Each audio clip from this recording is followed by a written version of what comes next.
Ladies and gentlemen, we want first to acknowledge the presence of the former Vice Chancellor of our university.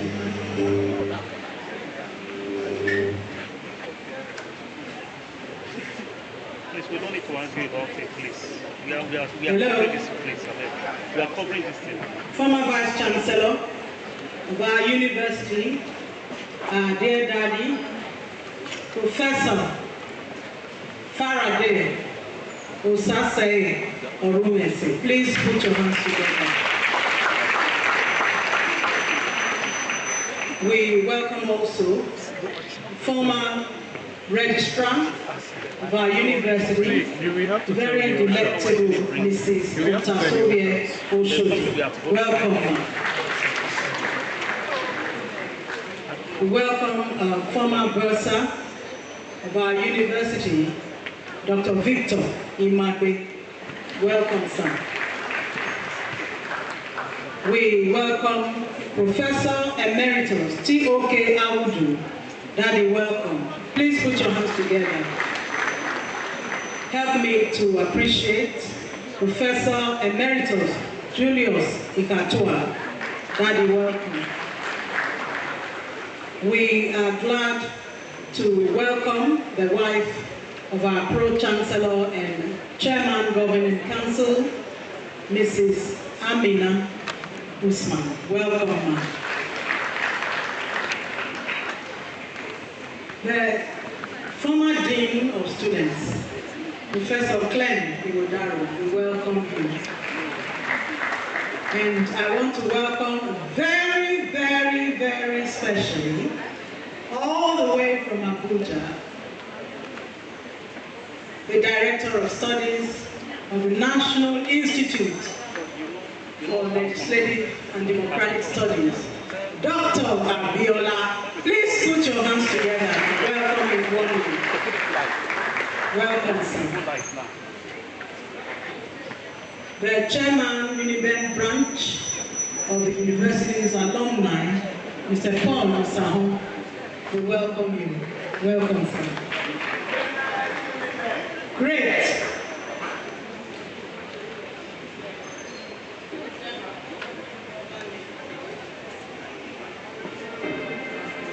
We welcome the representative of the Rector, Federal College of Education, Asaba, Professor J.E. Anene Okeafua. Welcome, sir. Welcome.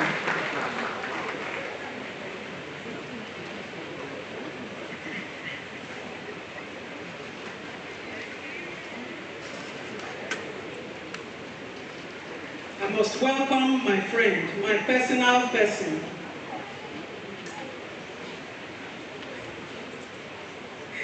former Director, Millennium Development Goals of the University, Professor Ujiro Igudu. Welcome her, please.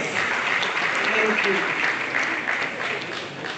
We'll take other recognitions as I get them. Once again, you're welcome.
academic procession is on its way. The Chancellor's procession also is on its way for this very important 51st Convocation for the award of first degrees, Convocation lecture, and presentation of prizes of the University of Benin. Please get me the names quickly. So we welcome one, we welcome all.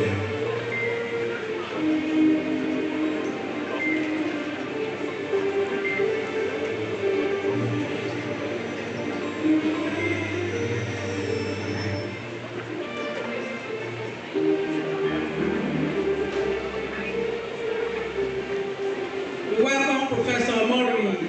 Welcome, sir. Yes, sir.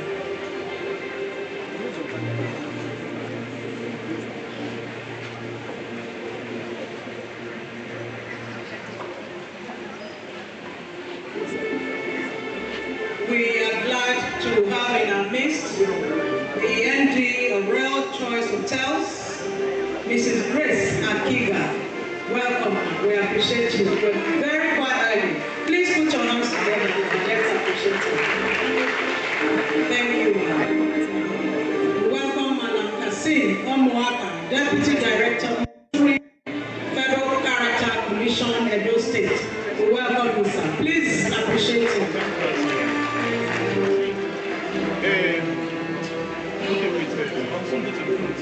Welcome, Dr. O.O. Sandomi from the University of Port Harcourt.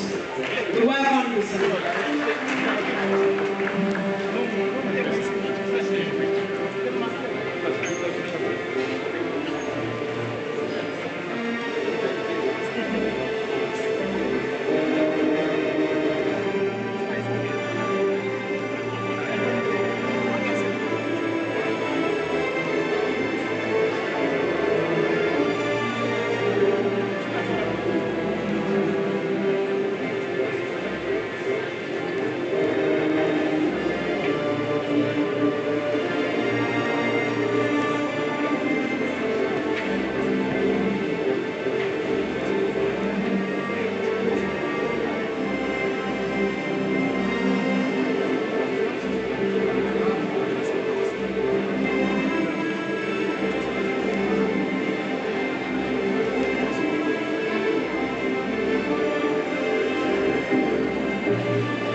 While asking for his forgiveness, they say those closest to us, sometimes we do not know what to do. While asking for his forgiveness, please join me to appreciate the former librarian of the university, Professor Luke Obatulu. Please clap for Professor Obatulu. Thank you, sir, for coming. Thank you, sir. And I want to welcome the chairman of Royal Choice Hotels, the chief himself, Chief Akiga. Put your hands together. No, there's MD, there's managing director, there's chairman. What God has joined together. Welcome, sir.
Please rise for the Chancellor's procession.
Please remain standing for the first stanza of the national anthem, followed by the Uniden anthem.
Chancellor, University of Benin, I'd like to present the official protocol for this ceremony.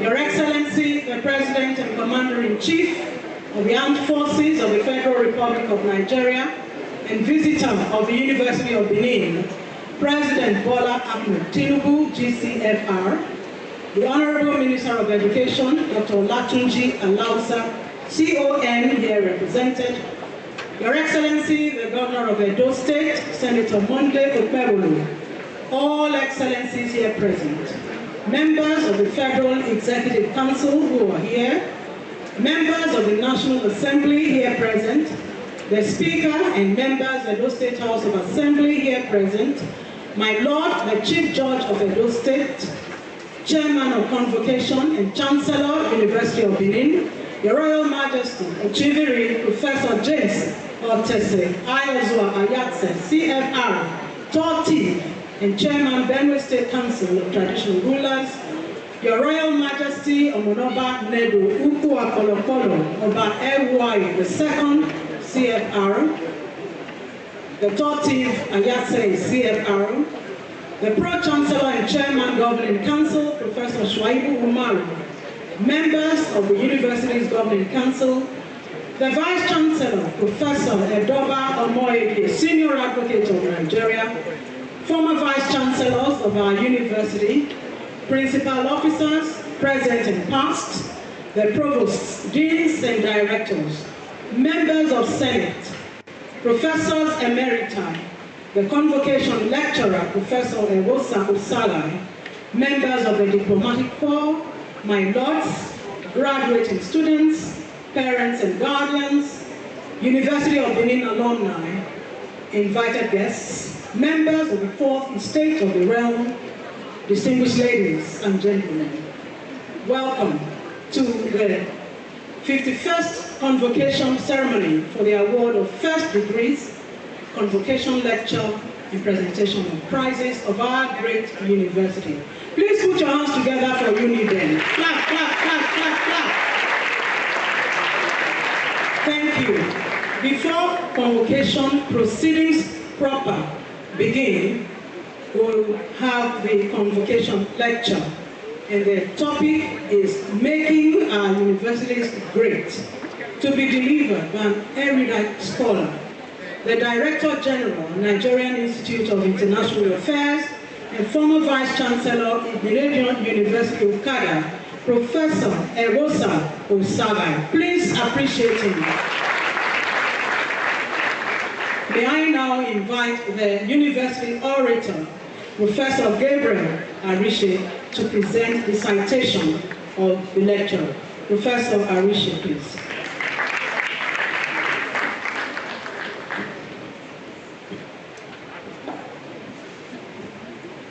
The citation of the guest lecturer for the 51st Convocation lecture, Professor Ewosa E. Osaga, Director General of the Nigerian Institute of International Affairs. Professor Osaga, please stand, please. Thank you, sir. All right. Ewosa E. Osaga is a tenured professor of political science at the University of Ibadan and Director General of the Nigerian Institute of International Affairs, NIIA. Chancellor, sir, Professor Ewosa E. Osaga's resume resonates globally acknowledged exceptional academic distinction and foremost administrative acumen. He was the Vice-Chancellor of Benin University, Okada. In 2004 and 2018, a record 14 years that gives him the accolade of being Nigeria's longest-serving Vice-Chancellor in one university. In 2014, Professor Osagai was the Emeka Anyaoku Professor of Commonwealth Studies at the University of London. His Emeka Anyaoku inaugural lecture titled A State of Our Own became the first inaugural lecture by a Nigerian in the University of London. He was also the 2017 Van Zyl Slavic Chair of Politics and Sociology at the University of Cape Town, 2019 Claude Ake Chair of Peace and Conflict Studies of Solar University and Nordic African Institute, and is currently the Extraordinary Professor of Political Science, University of Pretoria. He is a member of the Lloyd George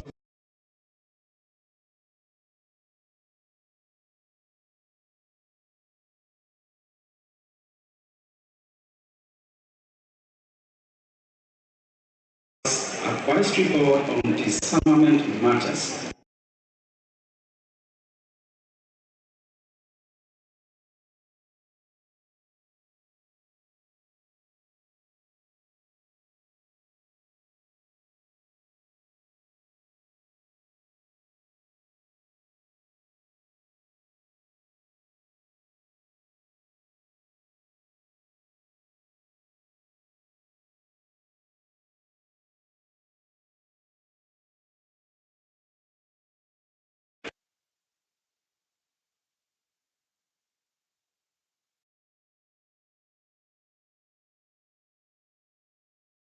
Priest of the Church of Nigeria, Anglican Communion, and serves as a canon in the Diocese of Benin.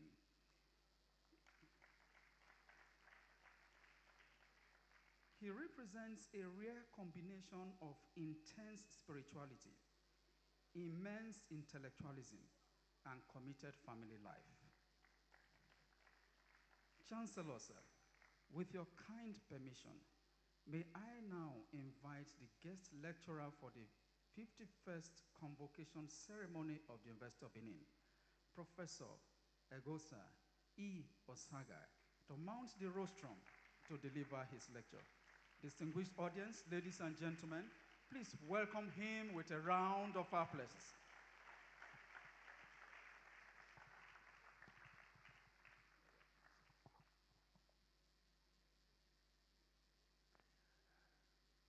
Your Majesty, let me stand on the established protocol for this ceremony,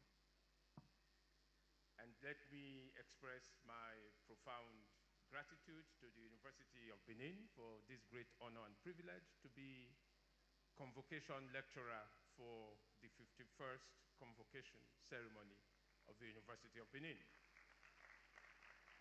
Let me congratulate our faculty, the administration, the graduating students and their parents on this occasion, and wish you all the very best, both here and after here. Congratulations. Let me also seize the opportunity to congratulate the Vice Chancellor of the University, the 11th Vice Chancellor, Professor Edoba Omorigi, who ascended the saddle in December 2024. He is definitely a great and distinguished scholar who has paid all his dues and risen through the ranks to become one of Nigeria's foremost senior advocates of Nigeria and professor of constitutional law and governance. I should say that I'm particularly very pleased because Brother Edoba, I have known from when he was born and followed all of his academic career, and I'm glad to say that this same Professor Edoba that became professor at a very early age, the man who was a protege of the UBC community and has been so to the kingdom of Benin. I pray that your tenure will be legendary and that you will guide the University of Benin along the path of excellence. Congratulations. Now, to this lecture, very briefly, let me briefly lecture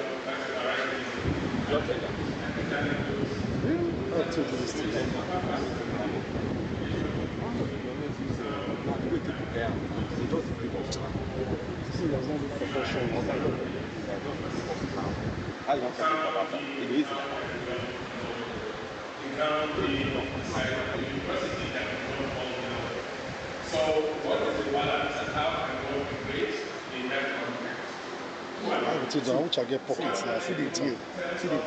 Come down from there, people the outside. People on the outside. That's just it. Okay, no, not stay here. Why would put this stay here? Let me move this.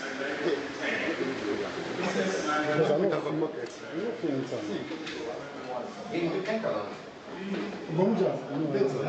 So this receiver is supposed to find.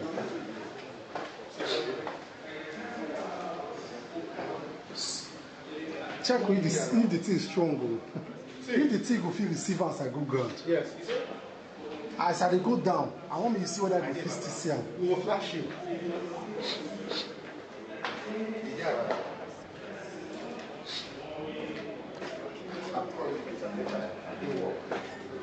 The tower became known as the Tower of Scandal, to suggest that anything could be higher or greater than the university.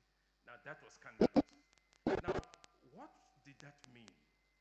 That showed that there was a tradition of greatness that was assumed with the existence of the university. It showed that for the people, the university was a height that nobody could ever reach without admission. It showed that that place was revered and reserved only for the brightest and the best. It showed that it was a place of excellence, and it showed that it was the only light that the university encapsulated. And therefore, any suggestion that anything close to the university could have a higher tower was nothing but scandalous. Now, that is the stuff of which greatness is made. Because you're saying that it is the gown that leads the town. Now, contrast that with my experience, the second anecdote, which comes from 1975. I was a high school student here in Benin City, and we were rascally, and we found ourselves on the higher planes of Palm House, which you all know houses the state secretariat. On top of Palm House, on the 12th floor, in 1975 was a nightclub called Sharps. It was the highest and the classiest nightclub in Benin. And as rascally students were there. I sat next to a couple of senior brothers and sisters, and I had the opportunity to eavesdrop and listen to their conversation, which essentially was a lamentation all around. One said to the other, is this a job that I'm doing? I mean, look at my mates in the army, look at my mates in the, in the oil sector, look at my mates in banking, see where I live and see, and so on. And I got very curious, only to find out that these were university lecturers. I mean, at such a tender age, I was dismayed and thoroughly disappointed, that there were people who were supposed to epitomize the brightest and the best on display, who were now commodifying university lecturing and saying to themselves that they were at the lowest rungs. It suggested to me that the town had dwarfed the crown.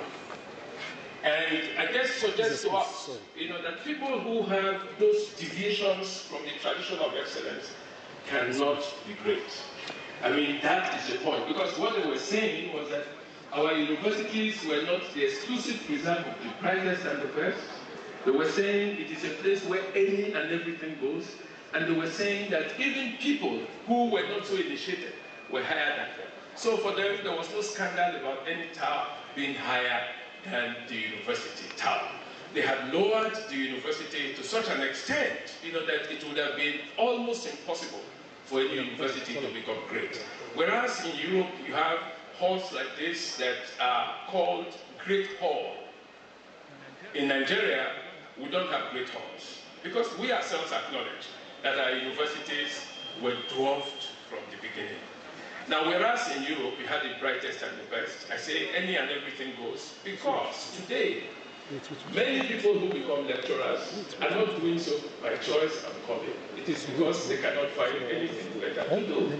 Now, that has to be a tragedy because the university is the exclusive preserve of only those who have shown excellence in character and in learning and who have distinguished themselves as innovators, as creators, as people who can solve problems.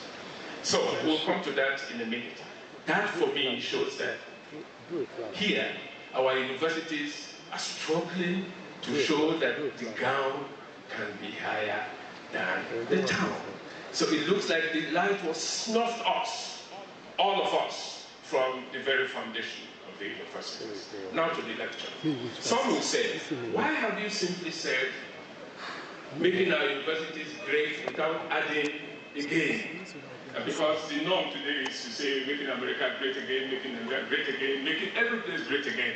Now that presupposes that we have been great before and that we're at a point where we want to be where we were in the past. I don't think that is the meaning of greatness. Greatness does not mean that there is retrogression or there is a fixation or there is a stagnation.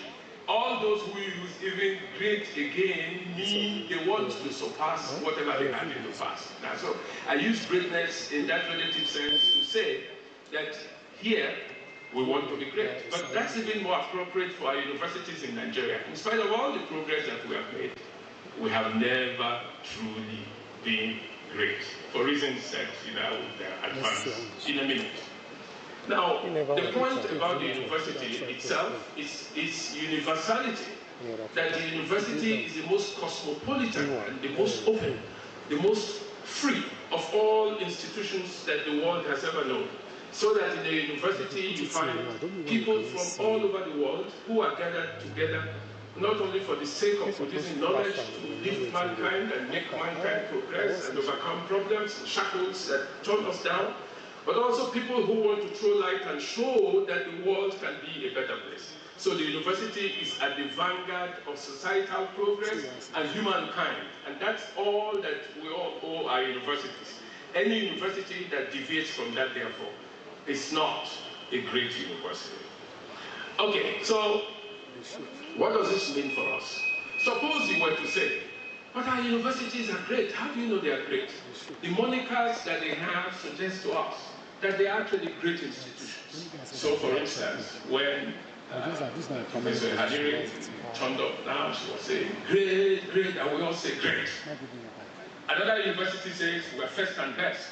That's great. Another university says, better by far. Another university, so we are all great. Now, but it is Shoyinka who says the tiger does not show its integrity.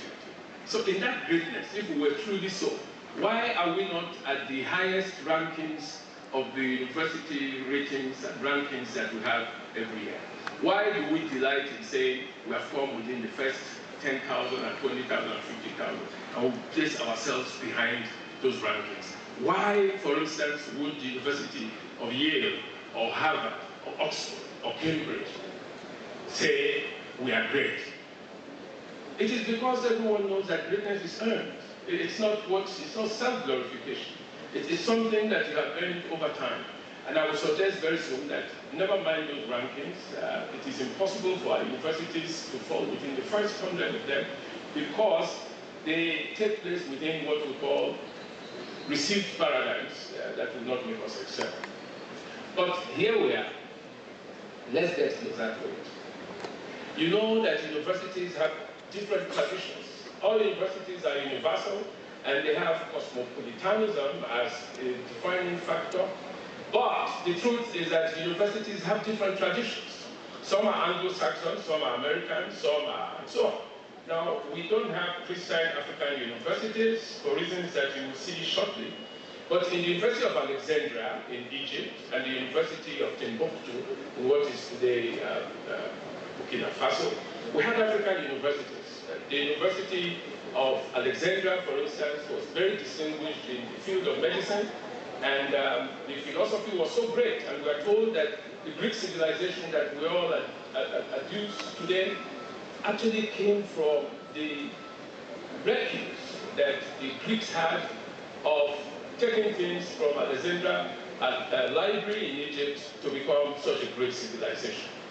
But the point is that today, we don't have African universities as African entities, as African formations. And I'm going to suggest to us that what we have are migrated structures from metropolitan Europe that came to us as a result of the colonial enterprise. And therefore, we've had to play catch-up all the time. And people who know how to play the game of catch-up know it's almost impossible to catch up with those who define who you are. Okay, so that's where we find ourselves.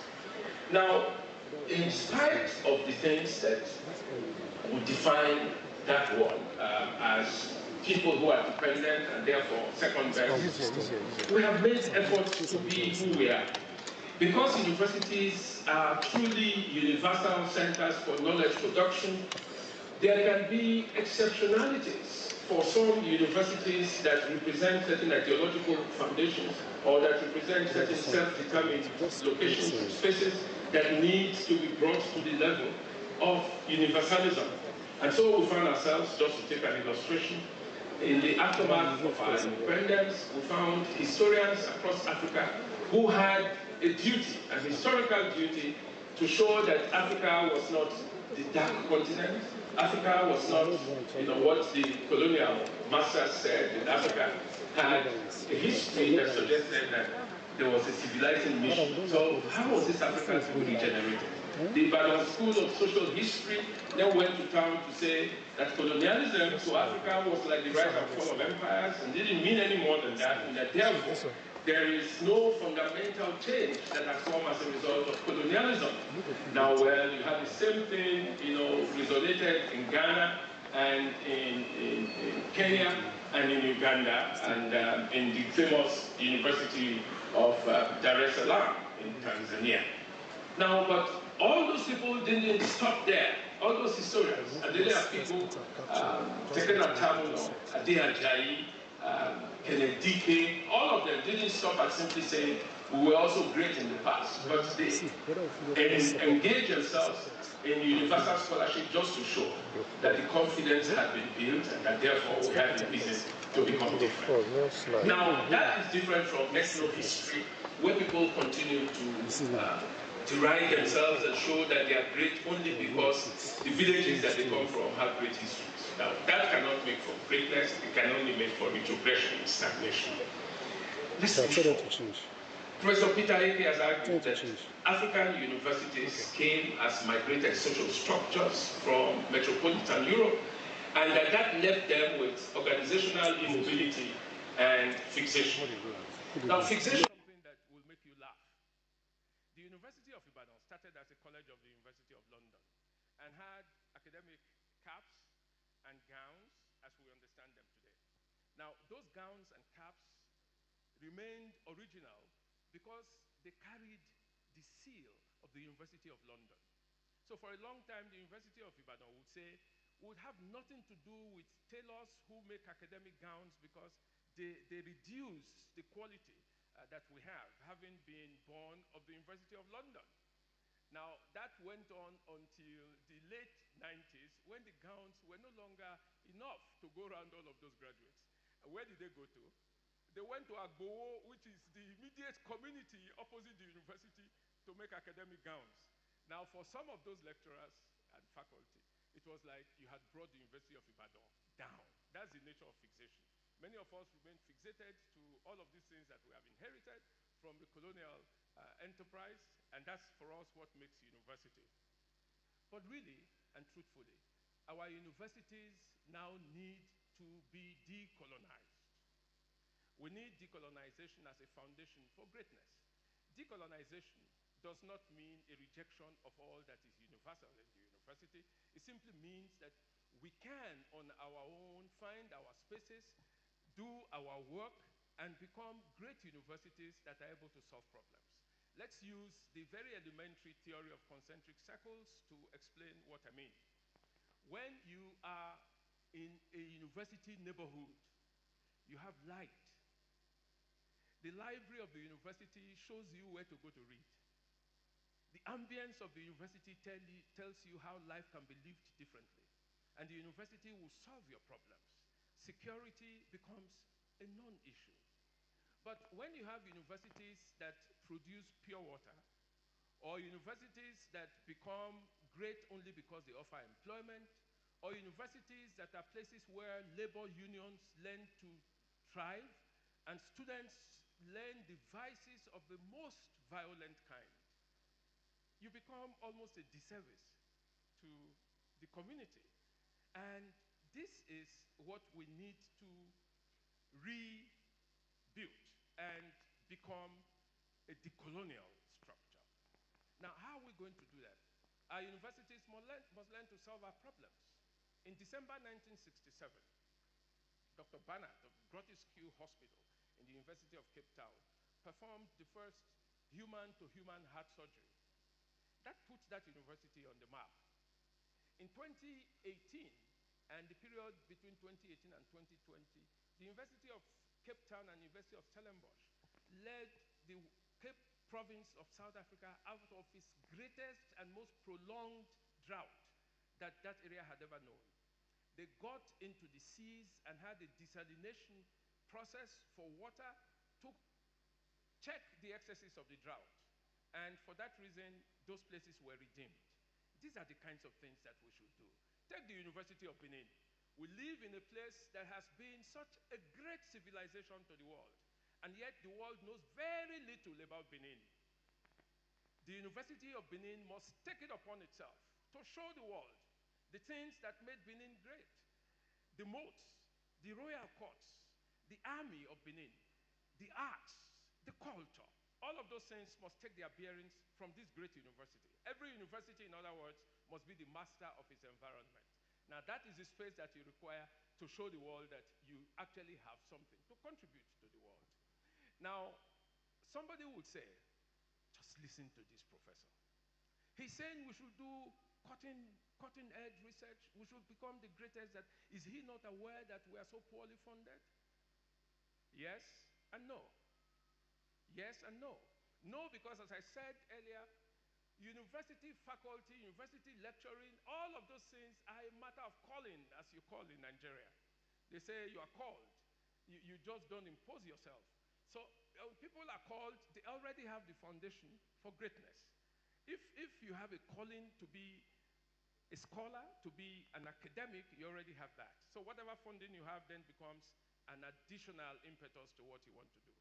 Now here I have some suggestions. It is true that our universities are poorly funded. Now how can they make for greatness if we want to turn around funding? I first suggest that our universities must be allowed to charge fees. I'm very sorry. We must charge fees. And in charging fees, all universities must not charge the same fees. Universities are not equal. That is the truth. University A is not equal to University B. Any formula that suggests that one size will fit all universities is dead on arrival. That is an antithesis to university organization. All professors are not equal, and therefore all professors cannot earn the same salaries. All lecturers are not equal. They should not earn the same salaries. Let me take another illustration from South Africa. In South Africa, there's a green book, and there you have a compilation of all the publications and contributions that universities have made over time. In 1 year, the universities are then ranked on the basis of what is empirically verifiable. And then the funding from government comes in accordance with how you rank. So if you have excelled at number 1, and another university has de-excelled at number 120, it's clear what everyone is doing and what everyone is entitled to. So I dare say that that is what we should do. I also invite the private sector to come into our universities, not by building private universities only, but by supporting research and development in the things that our universities are doing. Now, to do that is to show that wealth cannot scandalize university the way we are going. Wealth makes for professorship for people who have not even been to school. They are the ones that sit in judgment today about the greatness of our universities. Our universities will be great. Our universities will be great. Our universities will be great. Now, but they will only be great when they are able to prove themselves as problem solvers and as anchors of society that show light to society, not as people that commodify themselves and become places of merchandise, as places where students graduate not because they have earned it, but because they have other connections that will make them earn it. I believe that the time for greatness has come and that we possess the fundamentals for decolonizing our process. Decolonizing simply means diversification. It means that it's not sameness for all universities, it's not homogeneity, it is the fact that we all have a right to be different. And in that difference, we will show ourselves to be appointed great institutions. For those of us who are graduating today, you have heard all that I have had to say. The world is changing. You must change. You must adapt. You must show greatness in all you do. Not simply by saying we are from Great Benin. Your greatness will lie in how you are able to conquer the world. I wish you all the very best, and thank you.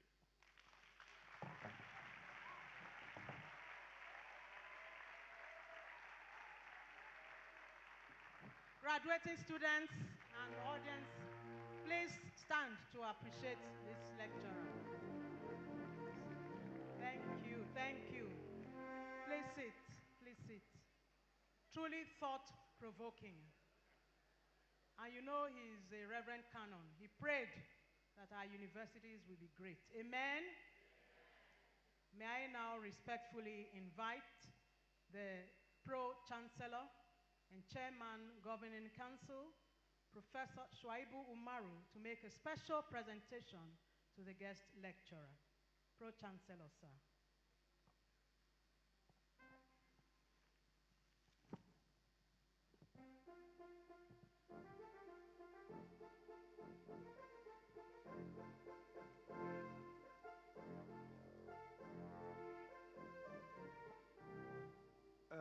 The Chancellor and distinguished members of the university community,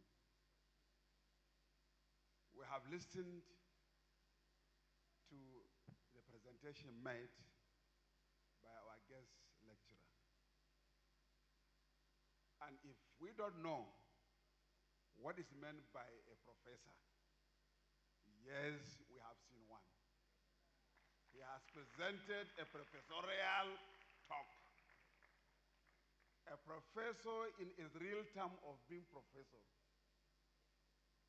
On this note, in appreciation of the knowledge he has impacted upon us and our horizon that have been broadened by this eloquent presentation, on behalf of the Chancellor, the Council, the management, and the entire university community, I'm making this presentation in recognition of his presentation.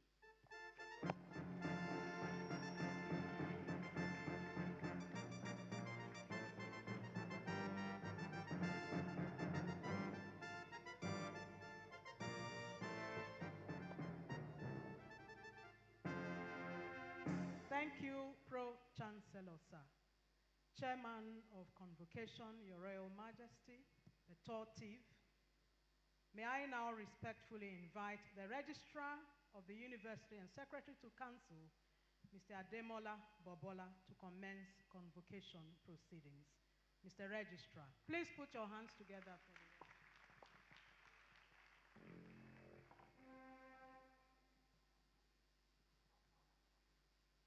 Chancellor, all other protocols are duly observed. I want to plead the indulgence of the Chancellor to continue to abide by the protocol as duly established by the university's PRO. All courtesies duly extended. The University of Benin Transitional Act Provisions, Cap U4, Section 6, talks about the function of the Chancellor of the University, as captured in subsection 1. The Chancellor shall, in relation to the University, take precedence before all other members of the University. And when he is present, as we are privileged to have him here with us today, shall preside at all meetings of congregation held for conferring degrees and at all meetings of convocation. Our Chancellor, before ascending the throne of his great ancestors served successfully in 2 federal universities as a distinguished vice chancellor. And before then, he has been a distinguished scholar and an eminent professor of biochemistry. I therefore have the singular honor and privilege to call upon the Chancellor, His Royal Majesty Otiviri, Professor James Otese Iozua Ayasi, CFR, to please declare convocation open. Chancellor.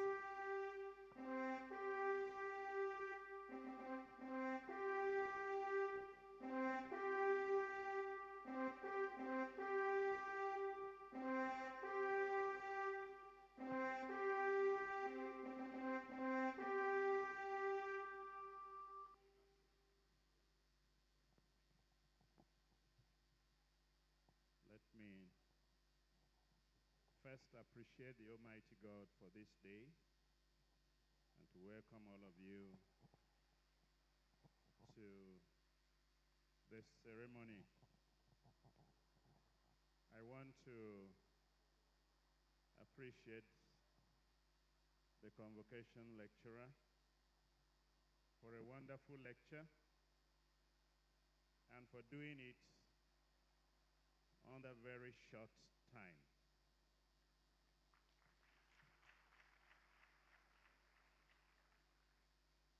As you know,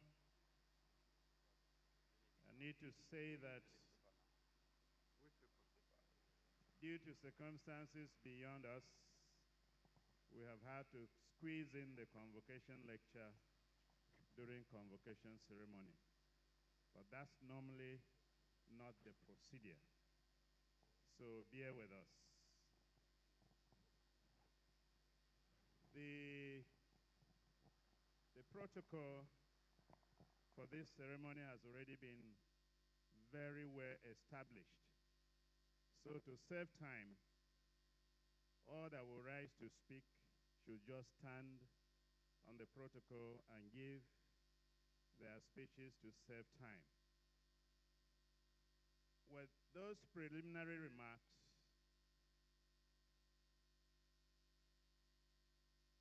by the powers conferred on me as Chancellor, I hereby constitute this assembly as convocation of the University of Benin for the award of prizes, degrees, and diplomas. I declare the convocation open.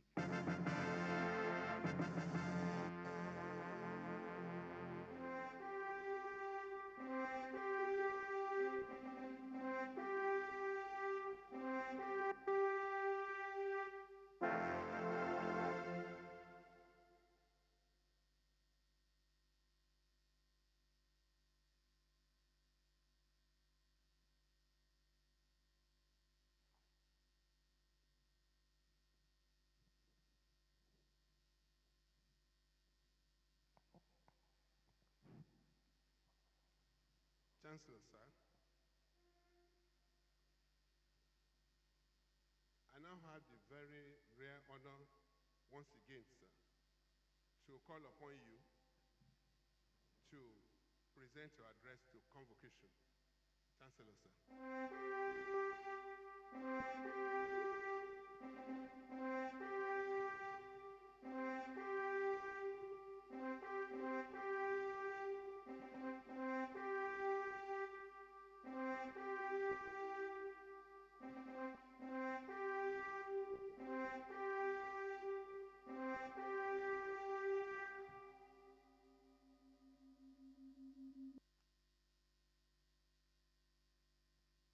Permit me to stand on the well-established protocol as I proceed with my speech.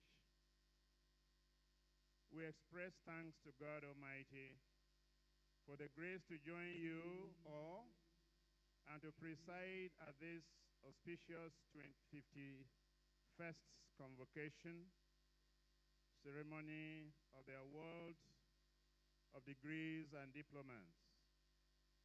I bring you warm felicitations from the chief people worldwide that I serve as the overall paramount king. I appreciate the visitor and President of the Federal Republic of Nigeria, His Excellency Asiwaju Bola Ahmed Tinubu, GCFR, for the opportunity to continue to render my service to the nation in my capacity as Chancellor of the Great University of Benin. I must also acknowledge and commend the effort of Mr. President through our highly resourceful Minister of Education, Dr. Tunji Lausa, CON, on the funding and development of infrastructure in our tertiary institutions. The education sector has, in recent times, witnessed some clear and phenomenal progress through various programs and policies of the federal government. The establishment of the Nigerian Education Loan Fund, NEFund, is a huge relief to students and their parents who before now would have been cut off from accessing higher education. Also, the Tertiary Education Trust Fund, with renewed mandates on projects execution, provision of infrastructure, capacity building and research innovations in making the desired impact in our universities, and the University of Benin has been a major beneficiary of this intervention by the federal government. In addition to the approval of the new hostels and renovation of existing ones, and the installation of hybrid solar mini-grid electricity, the Federal Executive Council has also approved a new Senate building, and funds have been released for the same. We cannot thank Mr. President enough. The selection of the University of Benin by the federal government as a center of excellence in sports for the South-South geopolitical zone of the country brought immense joy to stakeholders.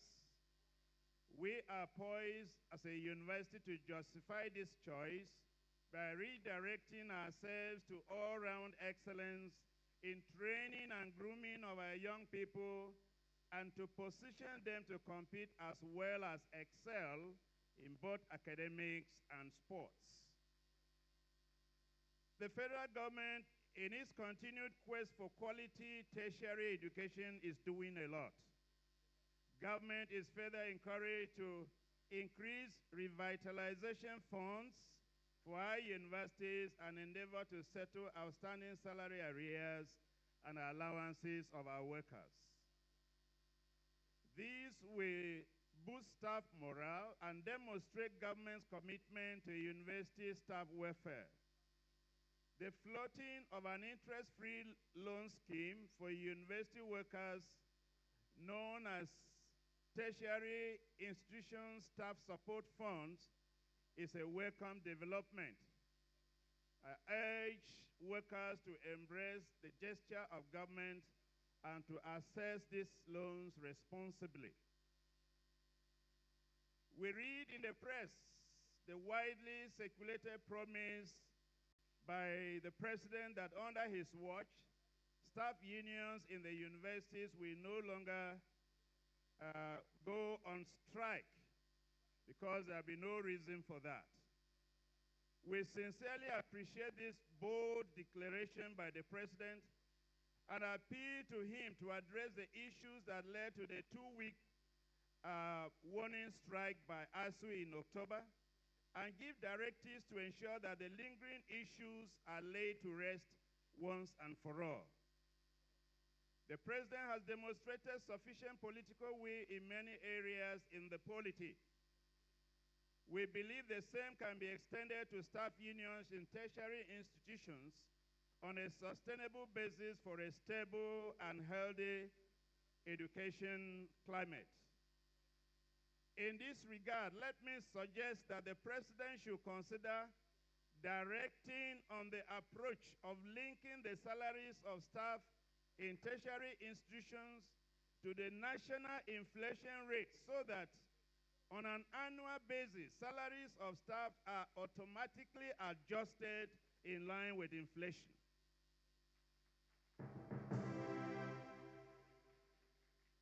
This will go a long way in reducing disruptions in the academic calendars of tertiary institutions due to incessant industrial disputes. At this juncture, and on a worrisome note, I call on the federal government to take more serious actions to deal with the current alarming insecurity in the country.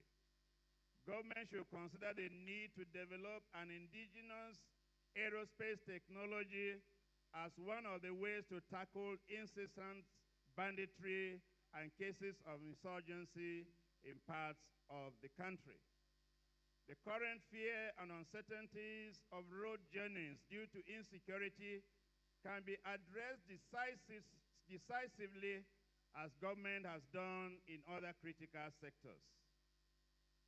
As I round up my address, let me congratulate the Vice Chancellor, Professor Edoba Omorige's son, and his team for the great work that they are doing, especially with the implementation of the Vice Chancellor's 5-point agenda. As they say, money shows the day. The Vice Chancellor has proven even in less than 1 year of his assumption of duty that he means serious business. His networking and outreach to all sectors are not without our notice and commendation. The recent employment of 500 new staff in the university is a result of the Vice Chancellor's determination and purposeful leadership. I also applaud the efforts of the Pro-Chancellor and members of the Governing Council for their commitment and support to the Vice Chancellor that has facilitated the rapid development of the university. I commend all staff and students for their cooperation in ensuring peace and stability on campus, owning an atmosphere of peace that can guarantee progress. I congratulate all the graduates at this 51st Convocation ceremony. The knowledge that you have acquired is for service, not only for yourselves, but also for your communities and the country. You have been found worthy in character and learning. Therefore, be good ambassadors who will make the university proud. May God help you to fulfill your aspirations and to shine in your various endeavors. Finally, I commend the university alumni members for their support to the university and urge them to continue in that spirit. Thank you, and God bless you for listening.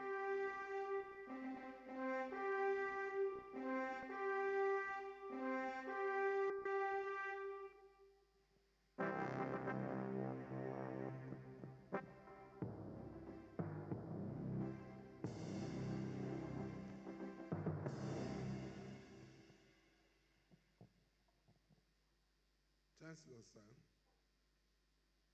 I have the singular honor and privilege to call on our Pro-Chancellor, a very distinguished scholar, professor of no mean repute, Professor Shuaibu Umaru, to present his address to Convocation. Pro-Chancellor, sir.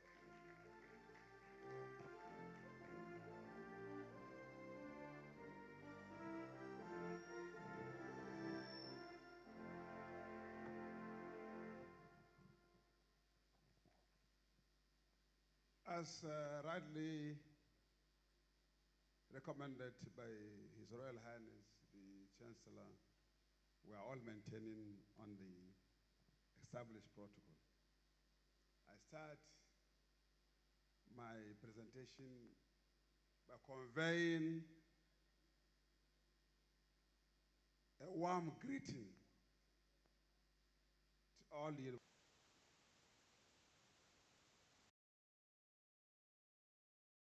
The council is delighted to see the transformation that is taking place under its watch. I also want to make it on record that last year by this time, we were here and we had the convocation.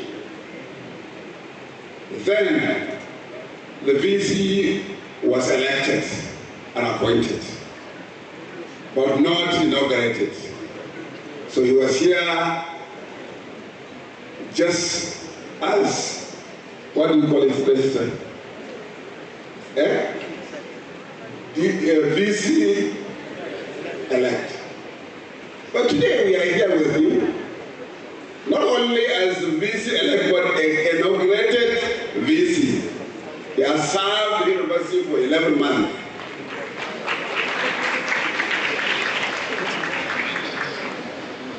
Yesterday, together with Chancellor,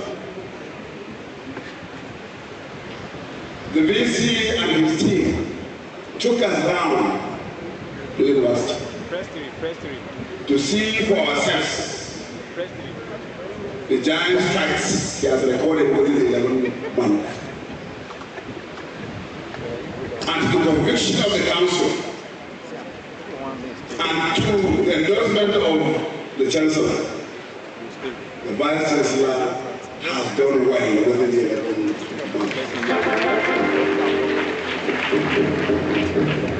You students, I guess that you can testify to the fact that those inherited empty classrooms, empty halls, that hitherto ceased to be full-blown classrooms and lecture halls, were all fixed within this period under review. We saw wonderful chairs that were provided. We also saw the intervention of Senator Dajuma, who, out of her volition and love for the university, in addition to the hostels that we commissioned last year as her contribution, she has also built a brand new and solar-powered structure for female hostels. We are grateful to her for the marriage. So we have noticed so many things that are happening in the university under the watch of the Vice Chancellor. And we have no choice than to endorse and tell the world that he is doing well. Thank you very much, Mr. Vice Chancellor.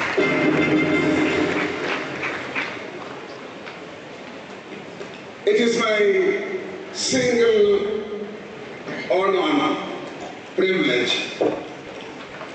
to express my pleasure to join you at this joyous occasion, marking this year's graduation of students of our great institution. I am grateful to Almighty Allah for making us witness this event. On behalf of the Governing Council, as I said earlier on, I bring warm greetings and express our joy to the University of Benin to continue to record monumental successes in all spheres of human endeavor.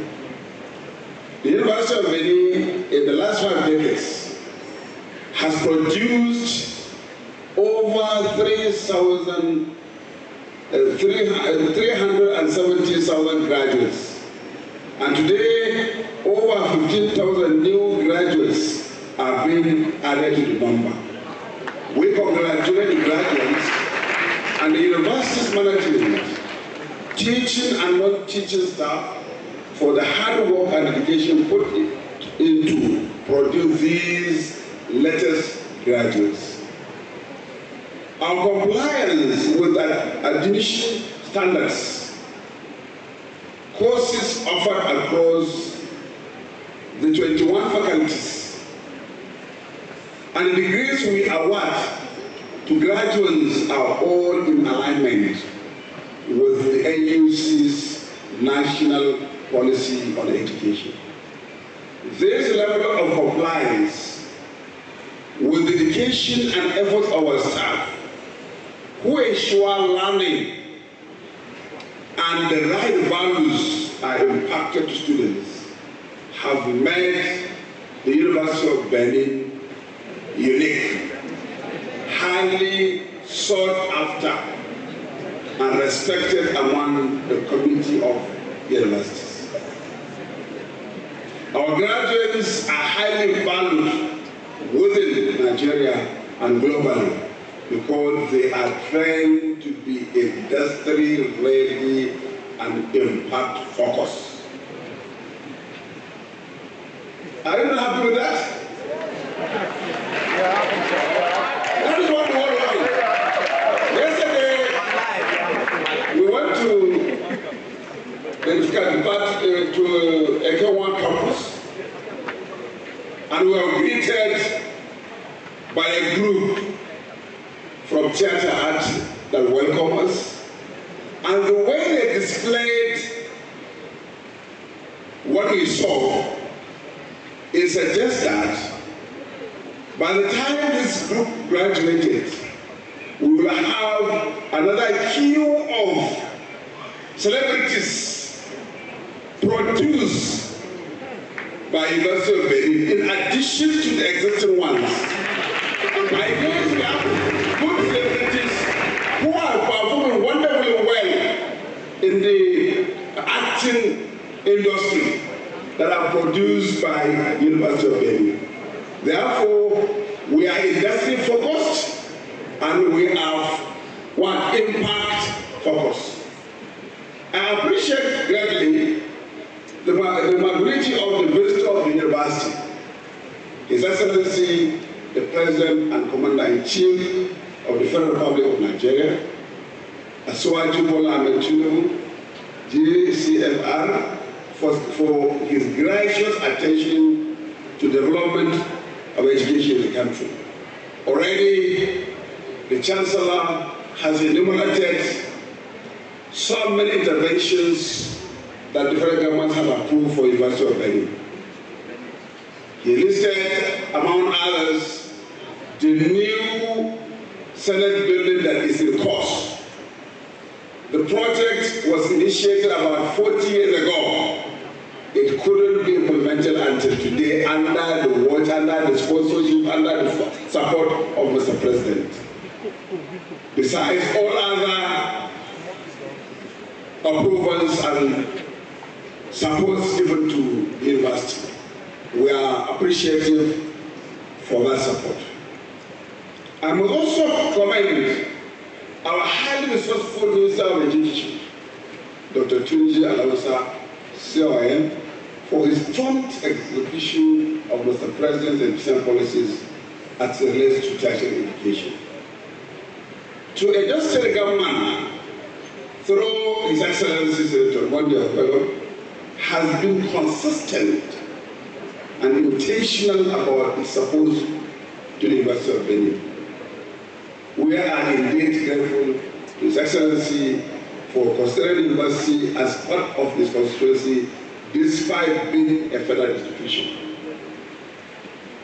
We are currently witnessing a period of significance, though it's challenging transformation in the country. The present reforms, though met with some hardships, are expected to lay new foundations for an egalitarian society. The Vice Chancellor was clear of his assumption of office on the roadmap of development for the university, which he called it 5-point agenda.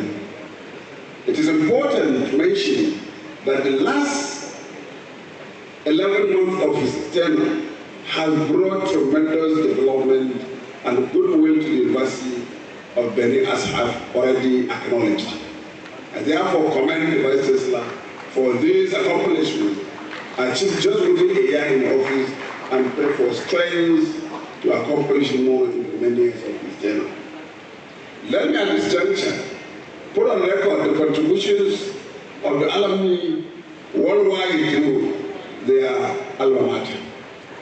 They have been instrumental to part of the successes we are recording as an institution. Our alumni have distinguished themselves in all spheres of human endeavor and are flying the University of Benin flag higher. Finally, graduates, you are graduating at a time where competencies exceed paper qualification.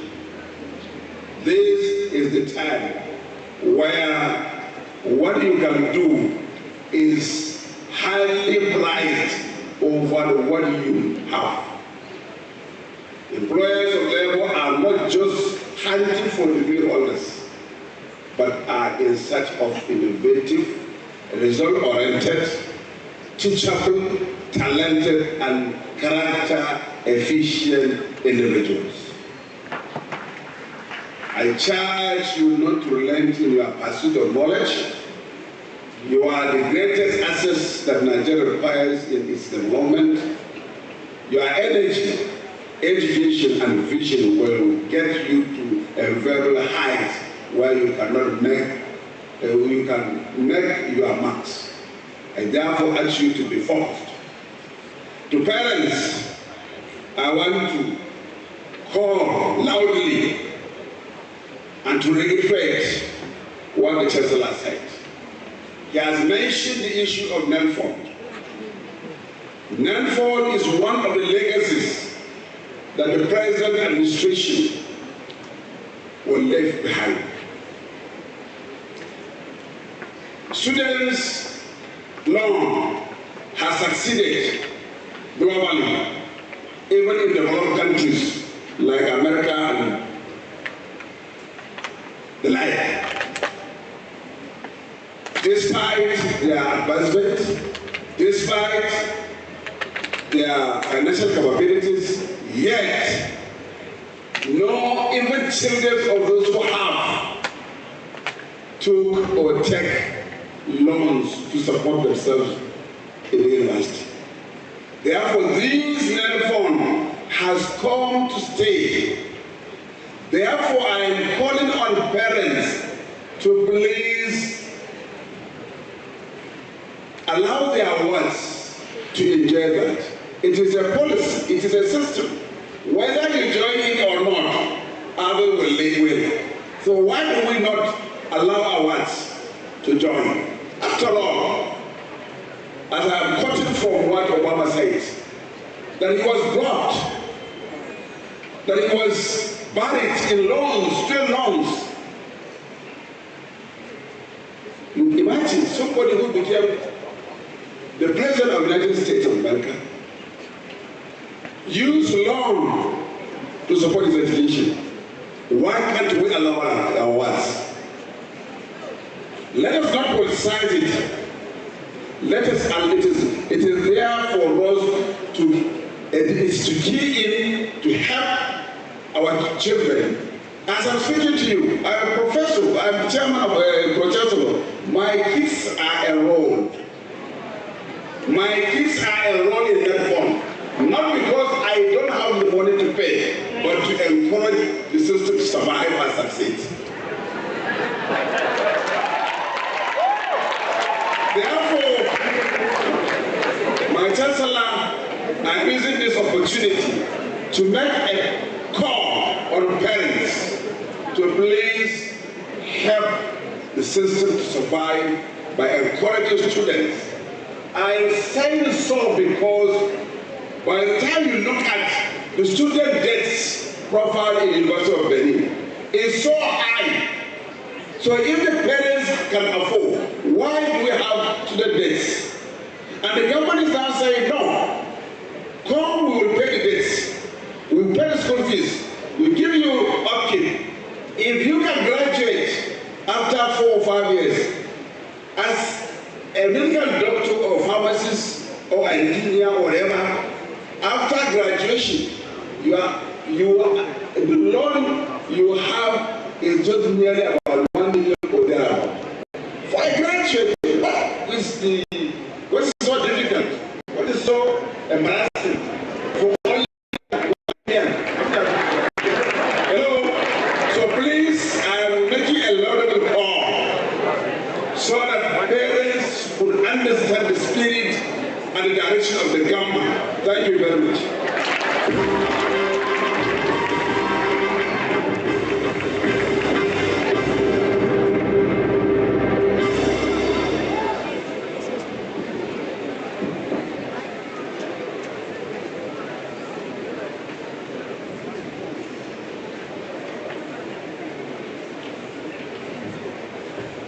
I invite Chancellor Sir. With your kind permission, I want to ask the students to give a round of applause to the Pro-Chancellor for his passionate address. Chancellor Sir, I have the rare honor and privilege to call on the Vice Chancellor of this university as the 11th substantive Vice Chancellor of the university.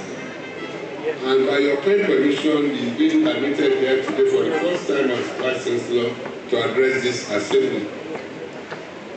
Professor Etoba B. Omoide, Senior Advocate of Nigeria, to please address the convocation.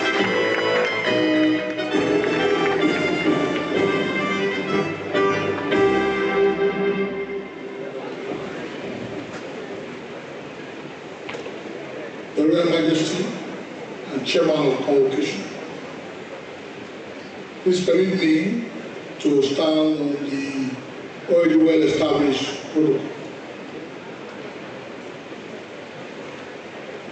It's a joyous moment to behold smiling faces of graduates, parents and guardians as we turn out this greatest set of young men and women who have distinguished themselves in learning and character to be awarded the converted degrees, diplomas, and certificates of our great university.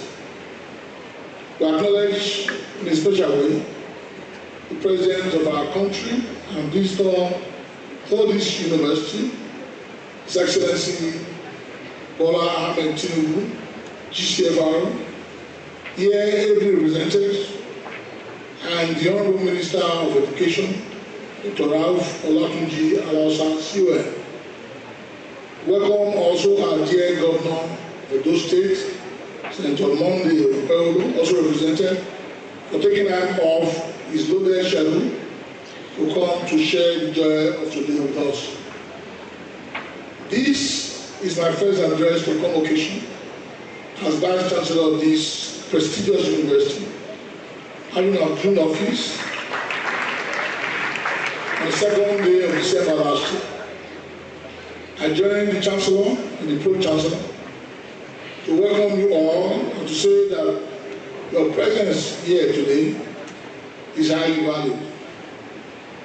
The past 11 months have witnessed a quantum leap in the successful delivery of our set goals in academia, infrastructural development, staff and students' welfare, and of course in community service.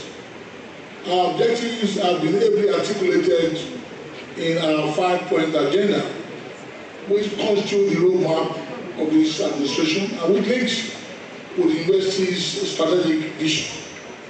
These agendas are being accomplished committedly, and I'm confident to announce that visible success is recorded daily at a breathtaking pace. This has been made possible by the support and cooperation of all stakeholders. Now to the high points of today's ceremony. I've itemized them. I'll start with academic scorecard. University of Benin is making monumental progress in its mission to produce high-capacity graduates. Our students are trained not only to be academically competent, but also to acquire skills in our vision of the total graduate concept. This year's convocation is unique as the 2024-2025 academic calendar has run smoothly and without hitch.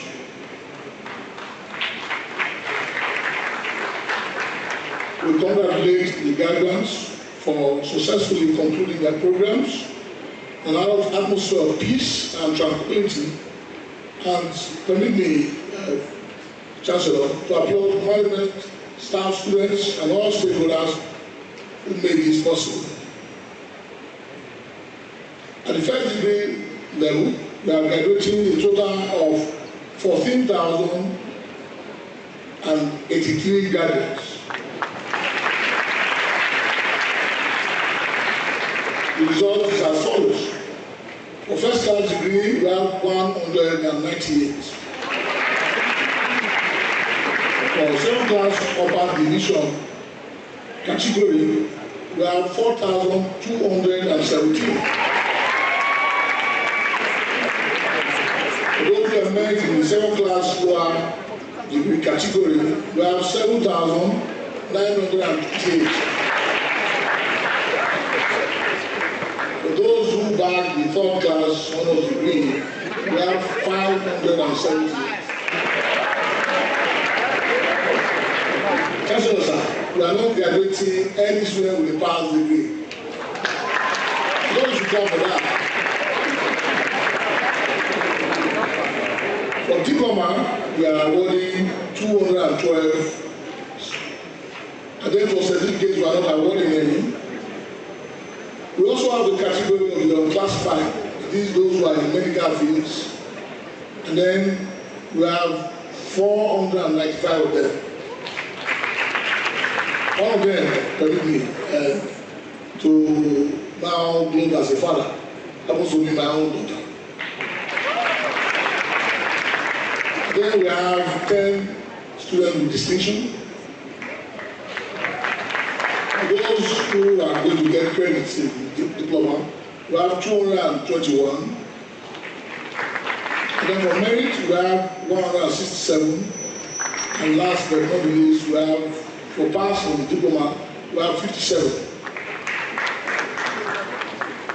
We want to congratulate you all for this feat. This result is a marked improvement over those of previous years. It shows increased seriousness and determination by all who come to our university to take advantage of the improved learning facilities and our highly competent scholars. I urge you all to continuously strive for excellence in your endeavors as you go out to larger society. Now I talk about infrastructural development and environmental sustainability. In recognition of the importance of a conducive environment for teaching and learning, we have demonstrated in no small measure our commitment to the development of infrastructure and environmental sustainability. In the past months, we have embarked on renovation of hostels, classrooms, and office accommodation. We have also planted 5,000 trees as part of our environmental sustainability program. We have completed some projects that we met at foundation level, and we have given approval by our principal, the federal government, and its agencies, particularly the TED Fund, for construction and furnishing of new structures. I'll come to TED Fund later. The university has also benefited immensely from the goodwill of public-spirited individuals, corporate organizations, and its alumni. Then I'll talk about the TED Fund interventions. We must at this juncture acknowledge the huge contributions of the Tertiary Education Trust from TED Fund to the development of this university. In the last 11 months, from November 2024 to date, TED Fund intervention in the University of Benin has covered several intervention allocations, programs, training, and of course execution of projects. I started with TED Fund scholarship for academic staff, what we call the TSAS. In June 2005, University of Benin was selected by TED Fund and the AUC as one of the Terrible federal universities in the South-South zone for the training of TECFON scholars. We did that from the first day of April 2005. Under the TECFON academic staff training and development intervention, 4 academic staff were awarded a sum of 16.2 million naira for PhD MPhil training by TECFON. TECFON also sponsored staff members to participate in training on acceleration innovation in universities this year, while UNIBE was granted award for grant writing workshop for academic staff and researchers in the university. Various cadres of teaching and non-teaching staff have also undergone high-impact training programs in and outside the country through TECFON. I go to fiscal infrastructure development. There are so many, but I will just, for the sake of time, limit myself to a number of them. The construction of the new Senate building. The federal government, through the TECFON, awarded the contract for the construction and furnishing of the new Senate building for the University of Benin, the first phase of it, in sum of 5 billion naira, with the initial approval of half of that amount as the first tranche for commencement of the project.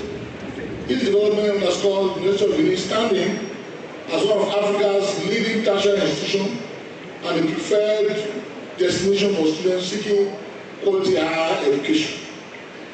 As one of the 18 benefiting universities from the 6th geopolitical zone, the University of Benin was allocated a sum of 4 billion naira, also by TECFON, as special high-impact project intervention for the training of medical doctors, dentists, nurses, and pharmacists. Essentially for the purpose of expanding this program which already exists in the University through improvement of infrastructure in the schools and colleges where these programs are domiciled. Of course, the innovation of lectures, building of fresh lecture halls and laboratories, and the acquisition of medical facilities. Only 2 days ago, I received the approval in principle to commence these projects, and I want to thank the TECFON specially for this. We are also going to get the simulation lab, a very massive simulation lab, which runs into billions of naira as well. And the team has already come and they've inspected facilities here to make this possible. The university was selected by TECFON to participate in the IGAS alongside the NUC. We have been selected by these 2 bodies, and then we will commence very soon. IGAS is an effort to try to digitalize creative arts, and of course, with what we saw yesterday at the Kewan campus, I'm sure that the University of Benin is very ready to mount this program. In August, TECFON inaugurated a national committee to evaluate 10 universities to benefit from 10 billion agricultural commercial farm fund. I'm happy to announce that the University of Benin was one of the universities selected, and we awarded a sum of 1 billion to start the agricultural commercial farm project. The TECFON also awarded a sum of 400 million naira under the special intervention project to upgrade our Center of Excellence for Aquaculture and Food Technology. We have also secured the approval in principle to commence disbursement of that amount. The TECFON also awarded us a sum of 750 million naira to build medical hostels as part of the expansion of medical programs in the university.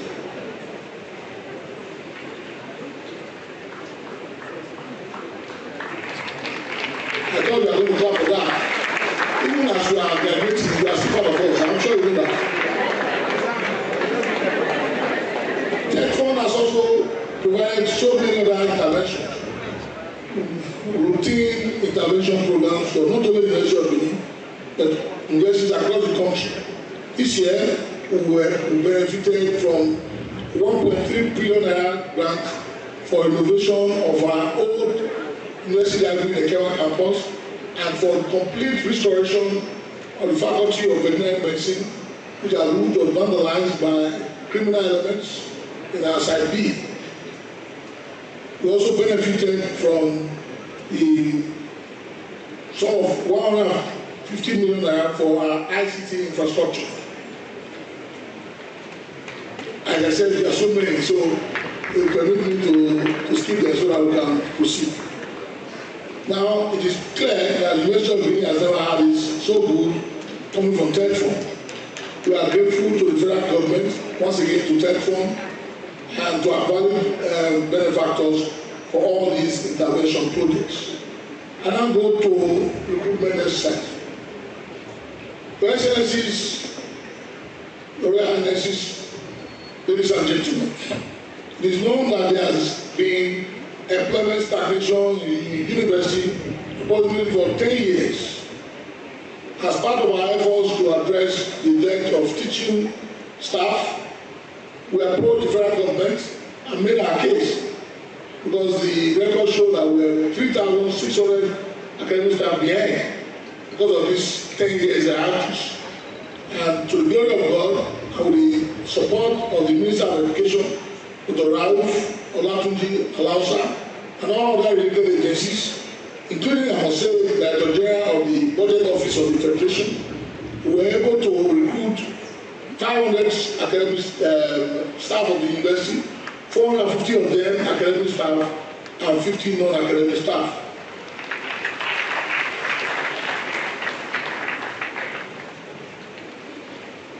Now we go to staff and student welfare. In our 5-point agenda, we highlighted the mainstreaming of staff and student welfare as part of our strategic vision. University management has stayed faithful to this commitment by ensuring that staff entitlements are paid promptly. In this regard, we have ensured prompt payment of honoraria for postgraduate teaching and supervision, thereby boosting the morale of academic staff and non-academic staff with concomitant improvement in commitment to the postgraduate programs. When we took office, the postgraduate program was just about 1,000 in enrollment. But we can boastfully say that we have increased the enrollment within this very short period to over 5,000 students. And we did it with complete total support of the Governing Council and of course staff and students. The Governing Council in particular and the Senate approved that we upgrade our School of Postgraduate Studies to become College of Postgraduate Studies. And this has eased the process for award of postgraduate degrees.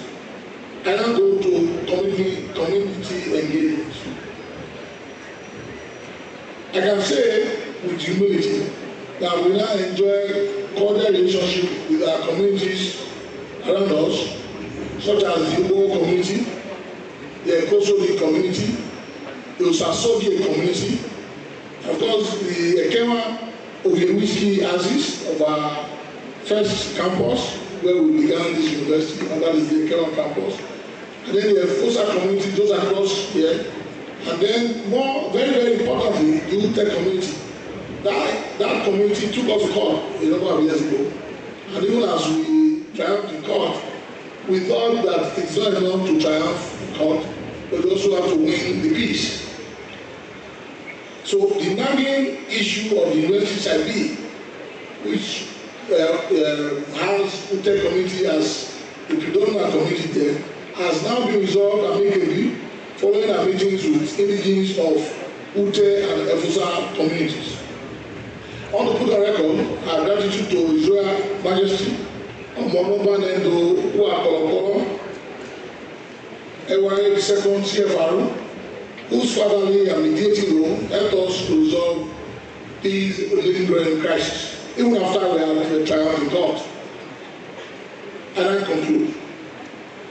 Today, as part of this ceremony, we are invited an erudite and highly celebrated scholar to deliver the convocation lecture in person of my dear brother, big brother, scholar of no mean repute, Professor Elusa Osaya, who is the Director General of the Nigerian Institute of International Affairs and the former Vice Chancellor of the University. I want to put on record our university's gratitude to you for your scholarly delivery of this year's lecture titled Making Universities Great. We thank you for a thought-provoking delivery, and we pray that God continue to strengthen you, even in your new national assignment. We congratulate all graduates at this year's convocation. We challenge you to deploy your learning, to develop yourself, and to positively affect society. We also charge you to be a worthy ambassador of the University of Benin, and that you should let your life illuminate your environment. We thank God Almighty for His continuing blessings upon us and our university, the President of the Federal Republic of Nigeria, one nation forever, Asiwaju Bola Ahmed Tinubu, GCFR, the Minister of Education, Dr. Olatunji Alausa, CON, and the Federal Executive Council for the great support so far. I must say at this juncture that the university is very, very grateful to the federal government for awarding us a 16 megawatt electricity, solar electric powered mini station approved by the Federal Executive Council. We are one of the 8 beneficiaries of that project, and I'm told, I'm aware, that the sum of 140 billion naira has just been approved by the Federal Executive Council to commence the execution of the project across the 8 beneficiary institutions. We appreciate His Royal Majesty, Chancellor of this great university, the Totif, for his fatherly guidance and counsel at all times, especially at critical times. Even today, he also gave us a bit of lecture on how to comport ourselves at Convocation. I want to thank you, sir, for all your fatherly disposition to us. We are indeed grateful once again to our royal father, His Royal Majesty Omonoba Edo Okuagolokolo, AY Second CFR, for his strong support and constant prayers for the progress of this great institution.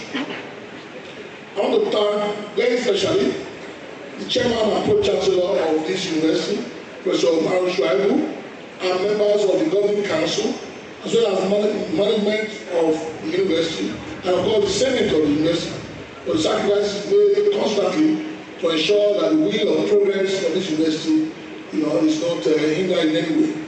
At this point, it's important to acknowledge, also in a special way, benefactors of this university. I want to put specially on record the effort of our dear daughter, a wonderful, amazing of the Benin nation, a pride of mothers, Senator Daisy Ehaniri Danjuma, and our dear husband, Tiwa Danjuma, for all the wonderful support they have given to this university.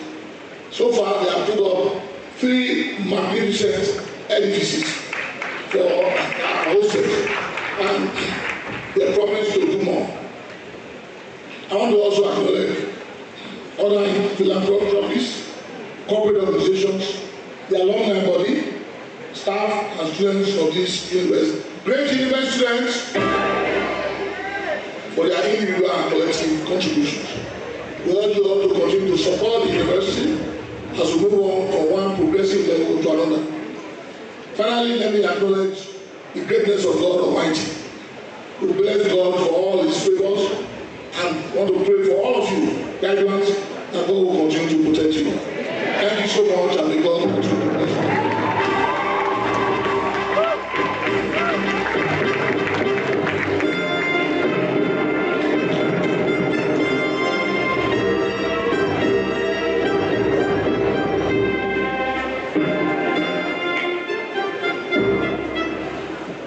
I want to remind the gathering that the Vice Chancellor is the first alumni of this university, the Vice Chancellor. And therefore, he is a home-connect professor and administrator.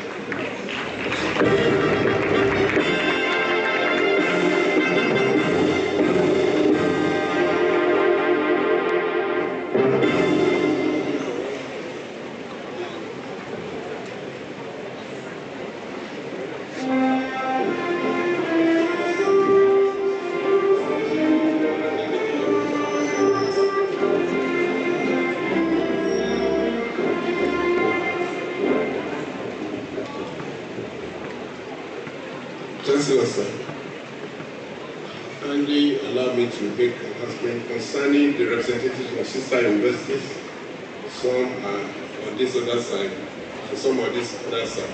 The tradition is for you to come out, mention your institution, the Vice Chancellor will have a handshake with you. We realize that tomorrow some of you will still be here as well. For those who have their scroll to present for today, we will accept that. The list I have with me here, I'll start with the ones I have with me here. The Vice Chancellor and the Registrar, Lighthouse University. If they are here, you should come forward.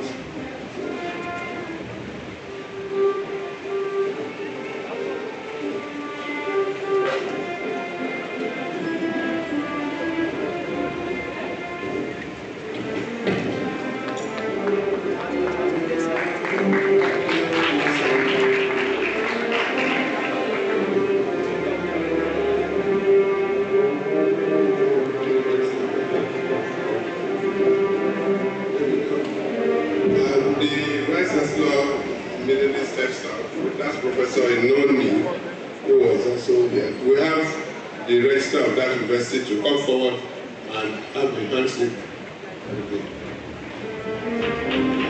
Please come around to address what I said.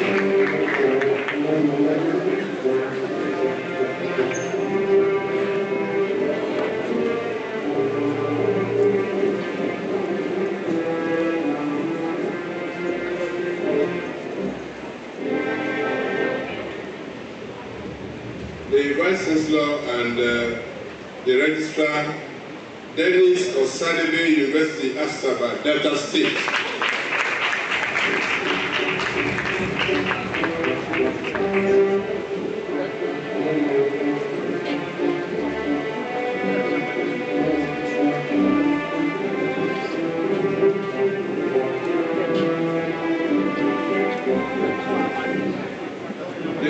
Representing the Committee of Vice Chancellors of Nigerian Universities, Mr. Peter Awoli.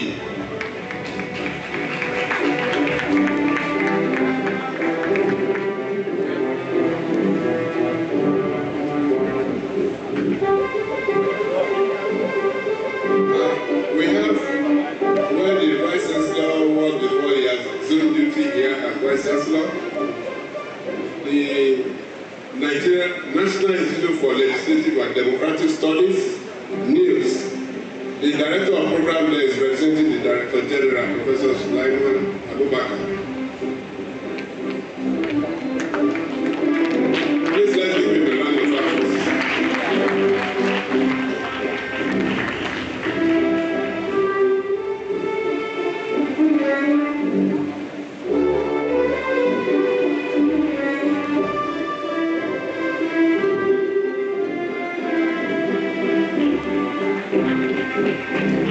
Yes, if there is any other representative or Vice Chancellor or institution who are not mentioned, please come out for recognition.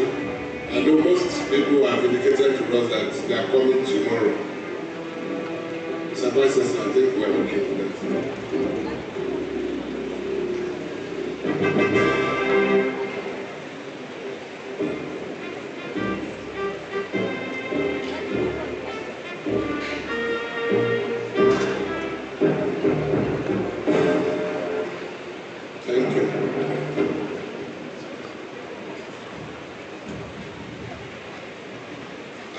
Chancellor, sir,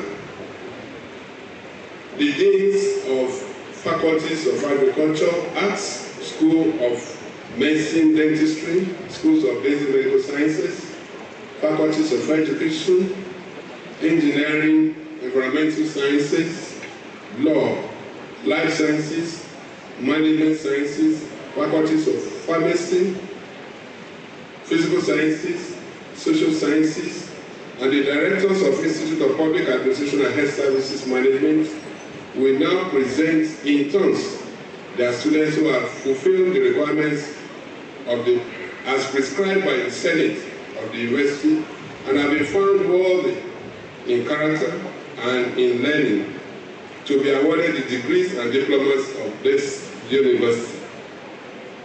By the permission of the Chancellor, I call on the Dean, Faculty of Agriculture, Professor CEO, will now to come to the podium here to present the audience.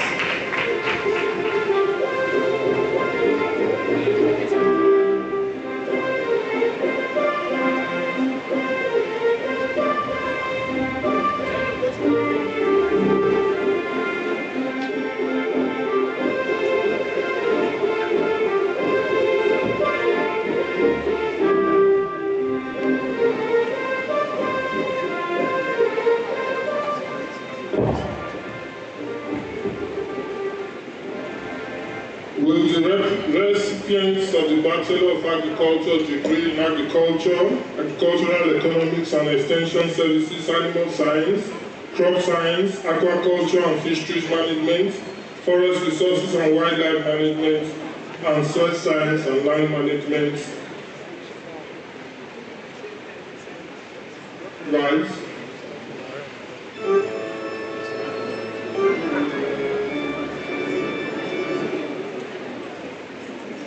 Chancellor, sir, in the name of the Faculty of Agriculture and by the authority of the Senate, I present to you the following persons who have been found worthy in both character and in learning to be awarded the degree of Agriculture, Bachelor of Agriculture in Agricultural Economics and Extension Services, Animal Science, Crop Science, Aquaculture and Fisheries Management, Forest Resources and Wildlife Management, and Soil Science and Land Management.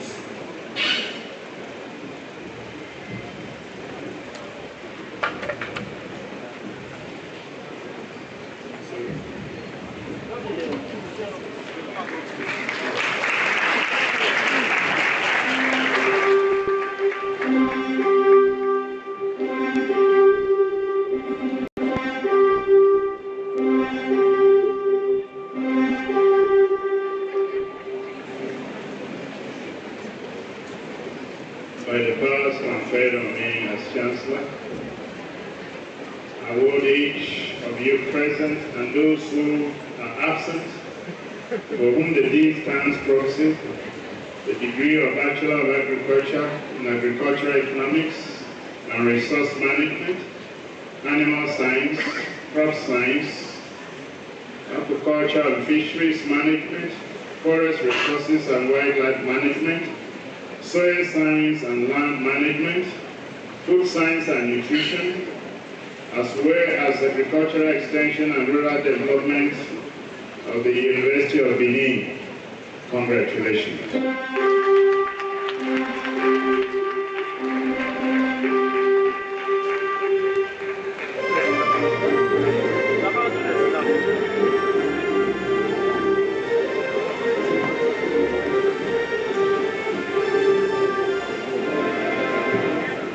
Will the recipients of the Bachelor of Arts, BA degree in English and Literature, Fine and Applied Arts, that is graphics, vector design, painting, sculpture, textile, French, history, international studies and diplomacy, linguistic studies, linguistics, Edo language, linguistics, equal language, philosophy, religions, theater arts and music, and mass communication, please stand.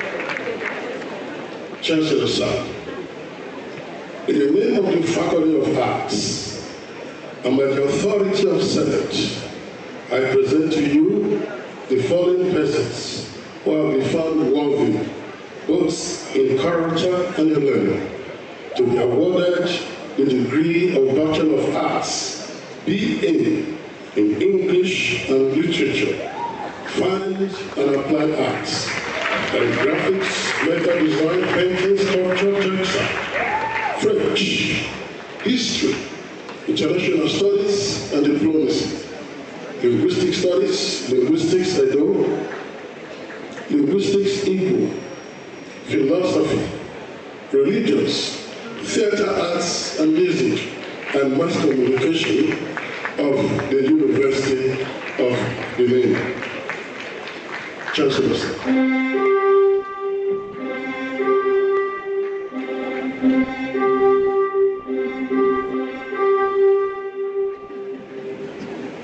By the powers conferred on me as the Chancellor, I award each of you present and those who are absent, for whom the Dean stands proxy, the degree of Bachelor of Arts, BA in English and Literature, Fine and Applied Arts, Graphics, Metal Design, Painting, Sculpture, Textile, French, History, International Studies and Diplomacy, Linguistics, Tropical Language, Philosophy, Religions and Theatre Arts, and Mass Communication of the University of Benin. Congratulations.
in accounting education, adult education, economics and statistics, adult education, English and literature, adult education, geography and regional planning, adult education, political science, education, English and literature, education, fine arts, education, French, education, history, education, biology, education, chemistry, education, computer science, education, mathematics, education, physics, education, computer science, education, economics and statistics, education, geography and regional planning, health education, human kinetics education, education, political science, education, social studies, agriculture education, business education, home economics education, industrial technical education, vocational technical education, electronics and electrical education, technology education, industrial technical education, education mental works technology, secretarial educational administration, education automobile technology, guidance and counseling, library and information science, early childhood education. Please stand.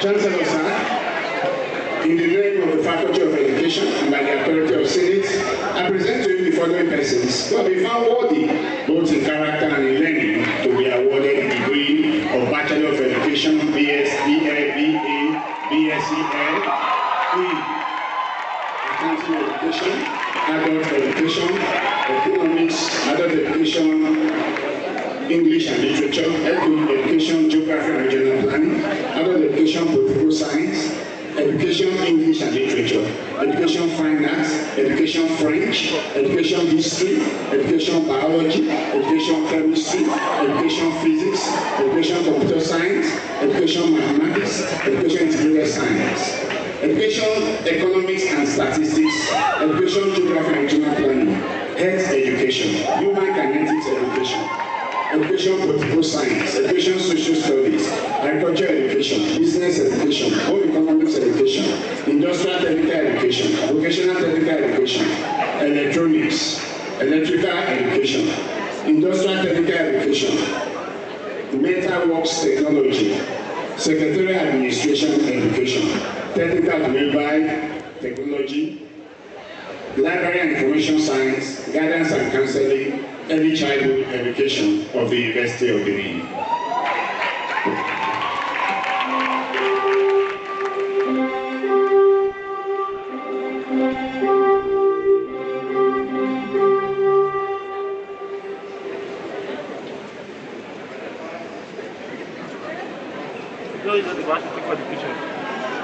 By the powers conferred on me as the Chancellor, I award each of you present and those who are absent, for whom the Dean stands proxy, the degree of Bachelor in Education, BEd, BAEd, BSEd, in the various disciplines as enumerated by the Dean of the University of Benin. Congratulations.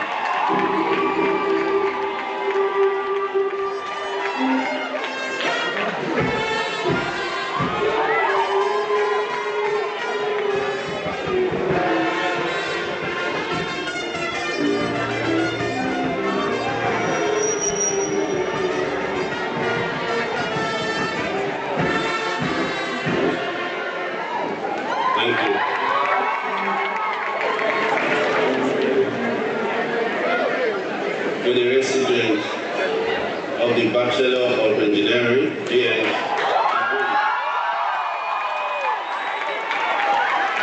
agricultural, chemical, civil, computer, electrical and electronics, material and metallurgical, marine, mechatronics, mechanical, petroleum, industrial, production, structural, engineering, please stand.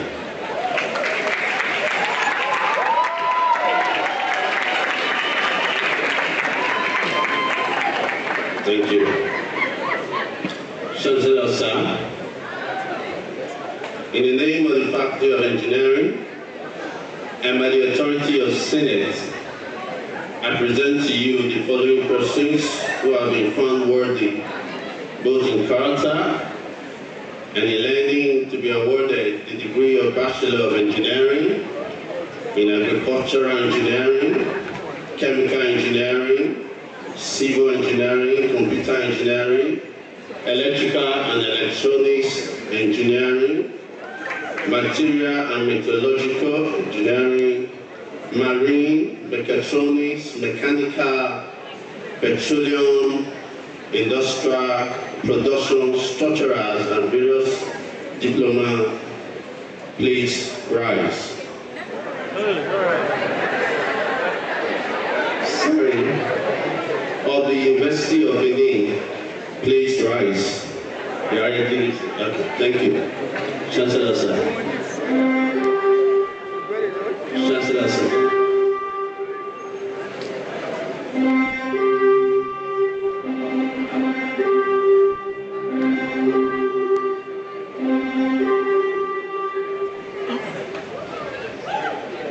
By the powers conferred on me as the Chancellor, I award each of you present and those who are absent, for whom the Dean stands proxy, the Bachelor of Engineering degree, BEd, in the various disciplines listed by the Dean. Congratulations.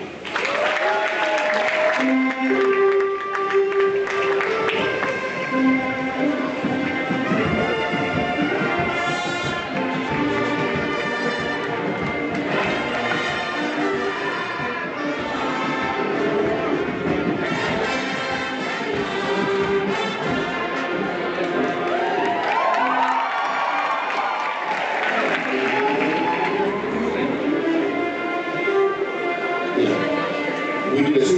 of the Bachelor of Science degree in Architecture, Estate Management, Geomatics, and Foundry Surveying. Please stand.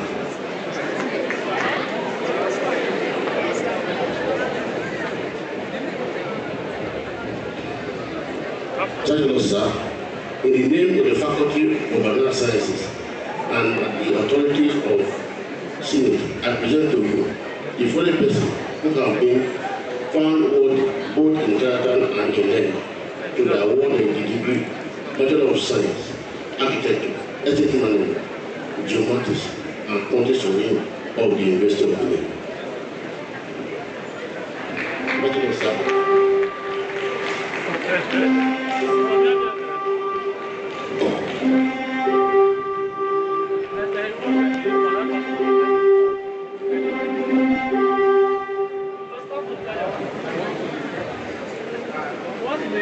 By the powers conferred on me as Chancellor, I award each of you present and those who are absent, for whom the Dean stands proxy, the degree of Bachelor of Science in various disciplines already listed by the Dean of the University of Benin. Congratulations.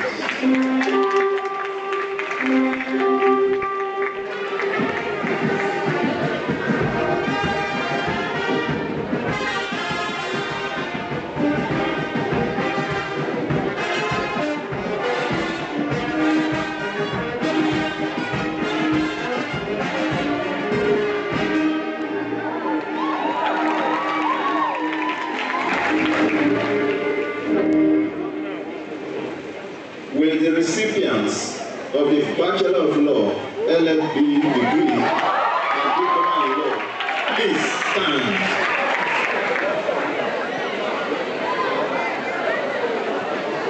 Chancellor, sir, in the name of the Faculty of Law and by the authority of Senate, I present to you the following persons who have been found worthy both in character and in learning to be awarded the degree of Bachelor of Law, LLB, and Diploma in Law of the University of Benin. Chancellor, sir.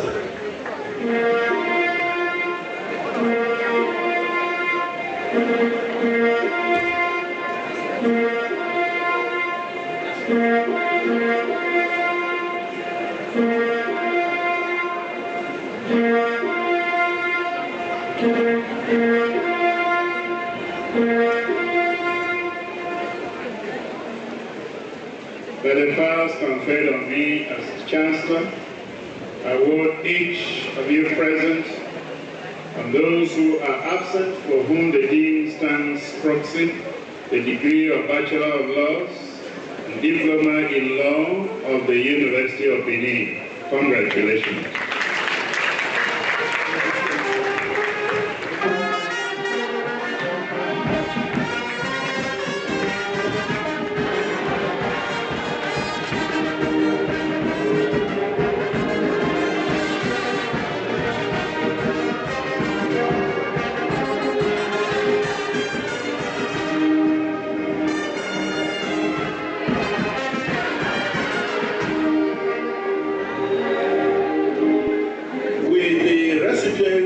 Bachelor of Science, BSc degree in Biochemistry, Environmental Science, Plant Biology and Biotechnology, Microbiology, Animal and Environmental Biology, Science Laboratory Technology, Environmental Management and Toxicology, and Doctor of Optometry. Please stand.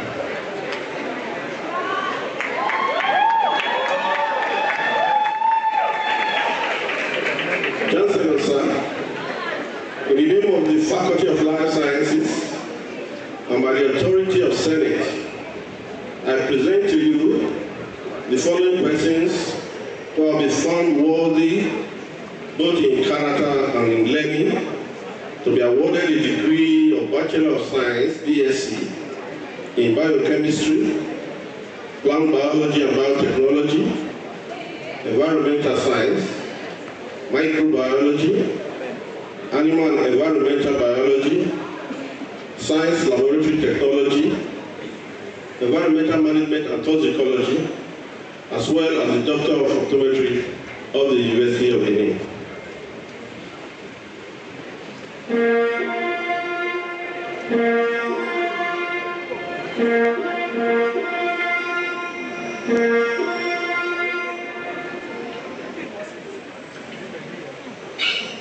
By the powers conferred on me as the Chancellor, I award each of you present and those who are absent for whom the Dean stands proxy the degree of Bachelor of Science in Biochemistry, Plants Biology and Biotechnology, Environmental Science, Microbiology, Animal and Environmental Biology, Science Laboratory Technology, Environmental Management and Technology, as well as the Doctor of Optometry of the University of Benin.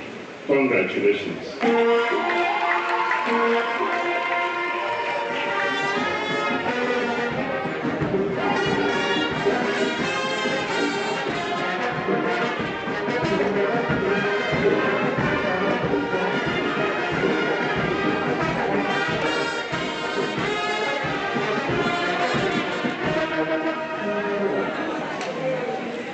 With the recipients of the Bachelor of Science, BSc degrees in Accounting, Business Administration, Banking and Finance, Insurance, Actuarial Science, Entrepreneurship, Industrial Relations and Personnel Management, and Marketing. Please stand.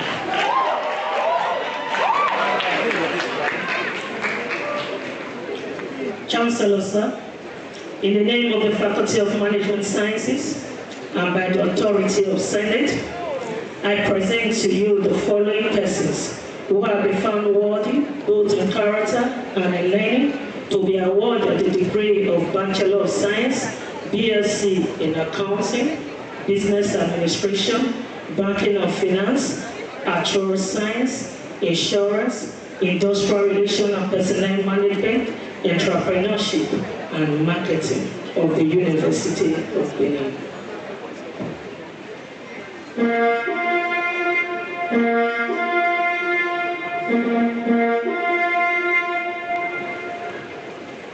By the powers conferred on me as the Chancellor, I award each of you present and those who are absent, for whom the Dean stands proxy, the degree of Bachelor of Science, BSc, in the various disciplines listed by the Dean of the University of Benin.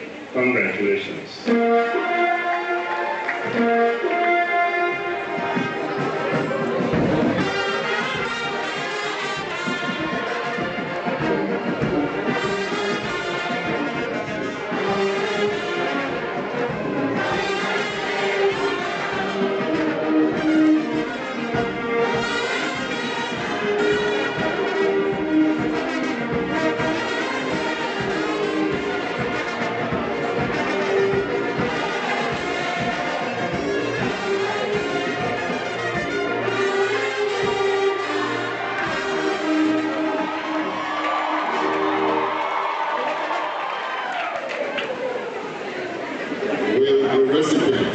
Of the degree Doctor of Pharmacy in the Faculty of Pharmacy, please stand. Chancellor, sir, in the name of the Faculty of Pharmacy and by the authority of Senate, I present to you the following persons who have been found worthy both in character and in learning to be awarded the degree of the Doctor of Pharmacy of the University of Benin. Chancellor, sir.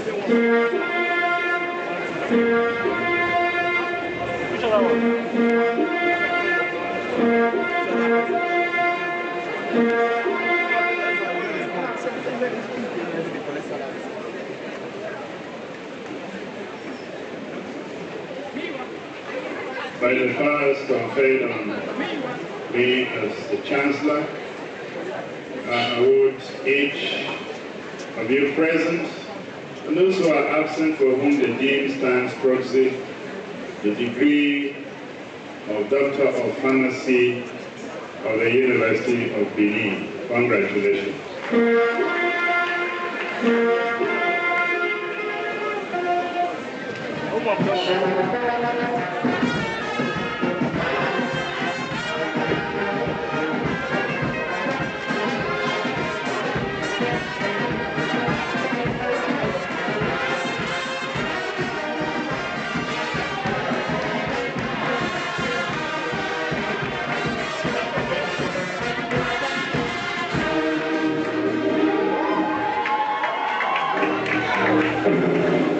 Will the recipients of the Bachelor of Science, BSc degree in Chemistry, Industrial Chemistry, Computer Science, Statistics, Geology, Mathematics, Industrial Mathematics, Mathematics Economics, Physics, and Industrial Physics, please stand.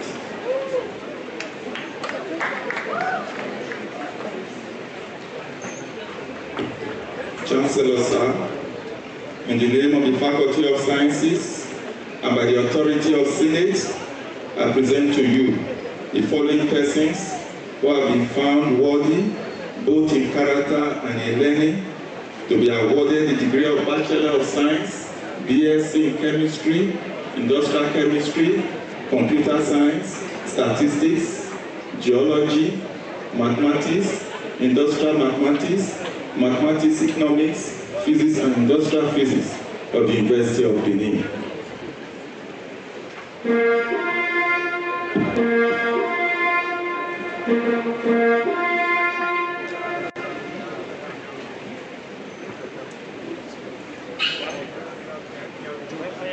By the powers conferred on me as the Chancellor,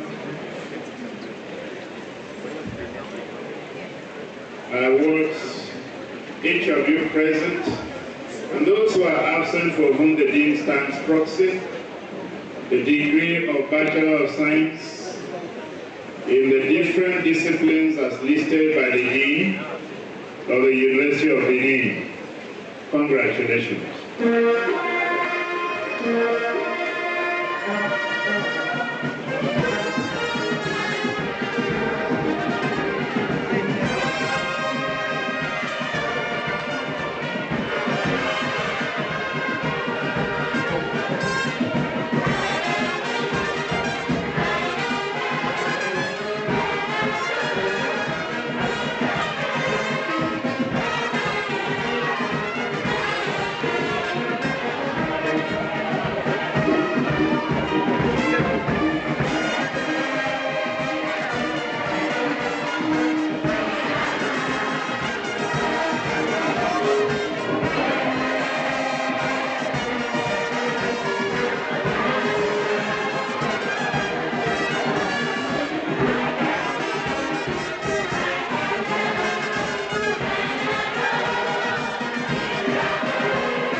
With the recipients of the Bachelors of Science BSc degree in Economics, Geography and Regional Planning, Local Government Management, Political Science, Social Work, Public Administration, Sociology and Anthropology, please stand.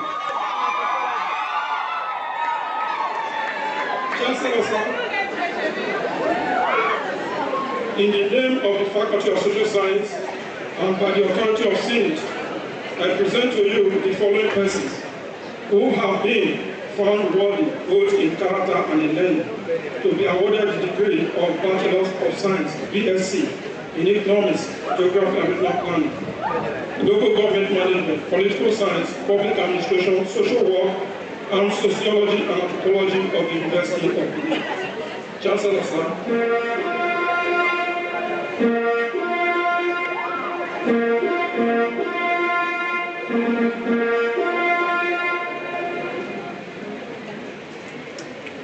By the powers conferred on me as the Chancellor, I award each of you present and those who are absent for whom the Dean stands proxy the degree of Bachelor of Science in the different disciplines as listed by the Dean of the University of Benin. Congratulations.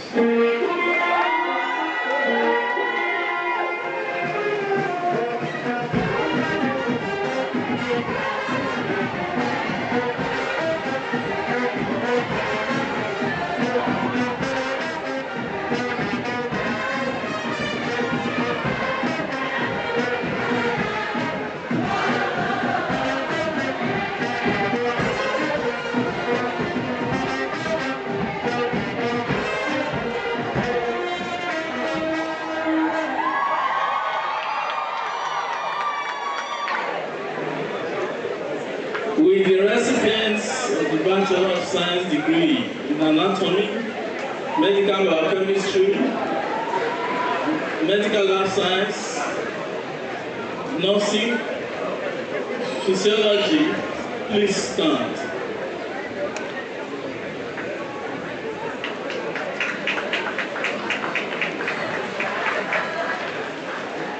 Chancellor, sir. In the name of the School of Basic Medical Sciences, the College of Medical Sciences, and by the authority of Senate, I present to you the following persons who have been found worthy, both in character and in learning, to be awarded the degree of Bachelor of Sciences in Anatomy, Medical Biochemistry, Medical Laboratory Science, Nursing Science, Physiology of this University of Benin.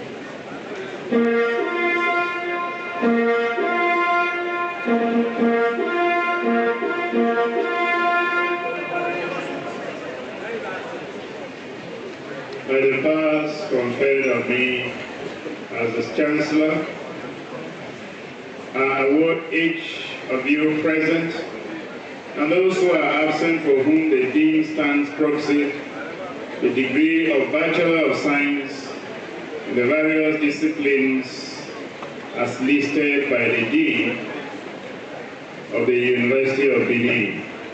Congratulations.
Chancellor, sir.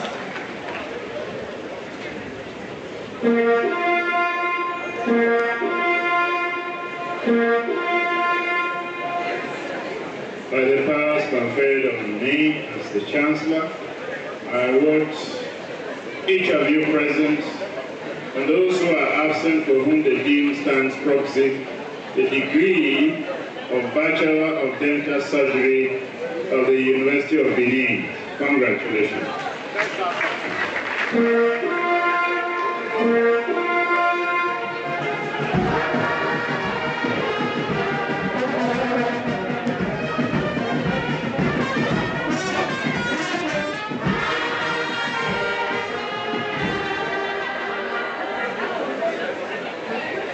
Will the recipients of the Bachelor of Medicine and Bachelor of Surgery and the BS degree in the School of Medicine please stand?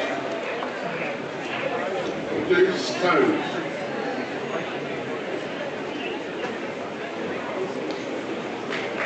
Chancellor, sir, in the name of the School of Medicine, in the College of Medical Sciences, and by the authority of Senate, I present to you the following persons who have been found worthy, both in character and in learning, to be awarded the degree of the Bachelor of Medicine and Bachelor of Surgery, MBBS of the University of Benin. Thank you, sir.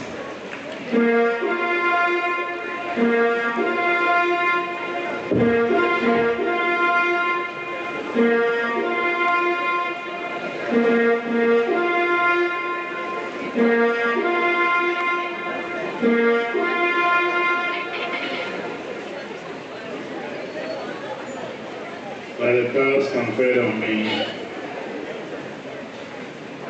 as the Chancellor, I award each of you present, and for those who are absent,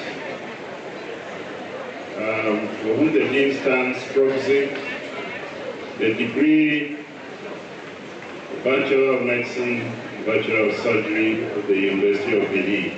Congratulations.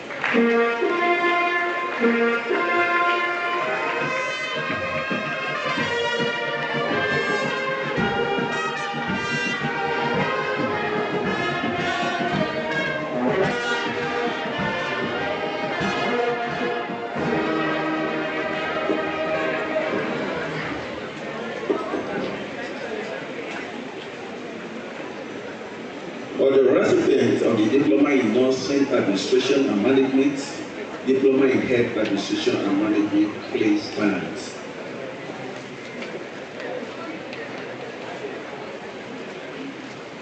Chancellor, sir, in the name of the Institute of Public Administration and Health Service Management, and by the authority of Senate, I present to you the following persons who have been found worthy both in character and in learning, to be awarded the Diploma in Nursing Administration and Management and the Diploma in Health Administration and Management. Chancellor, sir.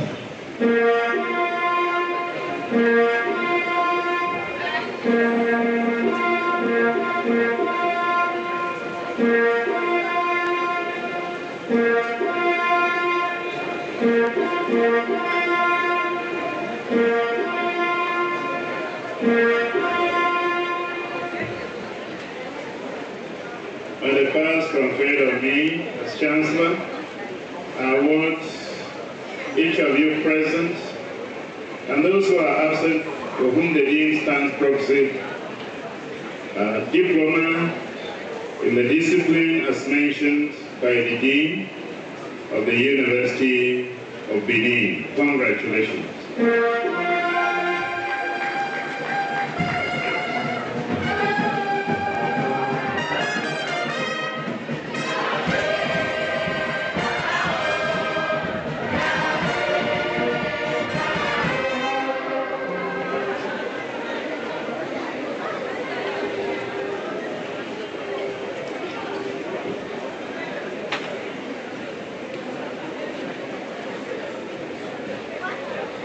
Chancellor, sir,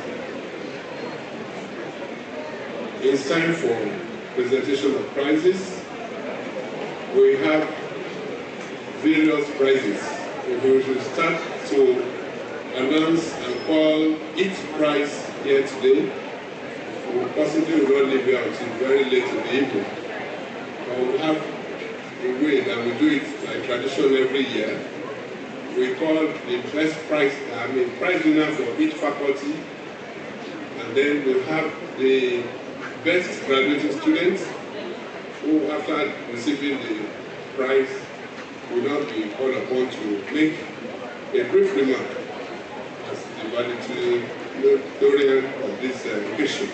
So it is therefore my singular honor, sir, to call on the Dean Student Affairs Professor Fred O. Ekaisi to present the students of this university who attained academic and distinctions during the 2023-2024 academic session. Dean Student Affairs.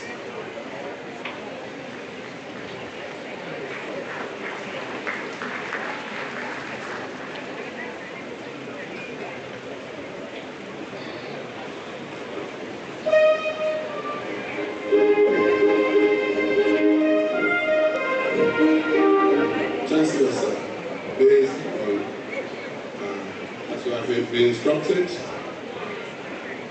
since we have different prize winners, and we cannot give all the prizes out here, all prize winners, if you go through the brochure, you will see your name there. Okay, just calm down.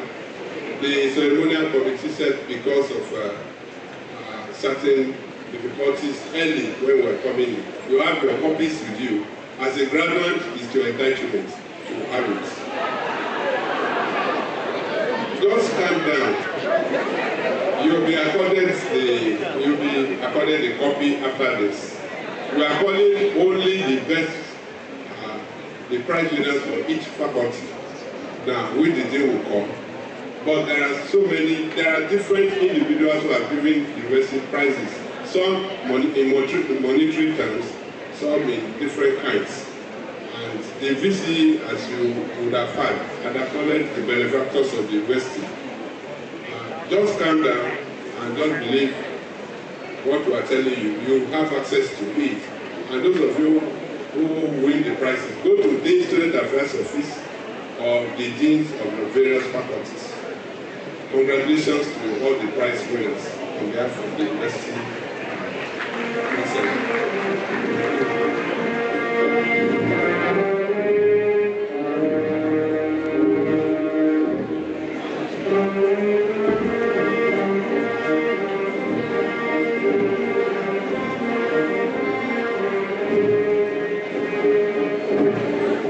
Chancellor, sir, as appealed by the registrar of the university, we do the special prize, while others will come to the Dean of Student Affairs for their collection. Chancellor, sir, by the authority of Senate, I present to you the following persons of the faculties of Agriculture, Arts, School of Medicine, Dentistry, School of Basic Medical Sciences, Faculties of Education, Engineering, Environmental Sciences, Law, Life Sciences, Management Sciences, Faculties of Pharmacy, Physical Sciences, Geosciences, and the Institute of Public Administration and Health Service Management. Who attend academic and other decisions during the 2023-24 academic session. I will start with the Faculty of Agriculture. The best graduate student in the Faculty of Agriculture is Success Eroe Oyinwere.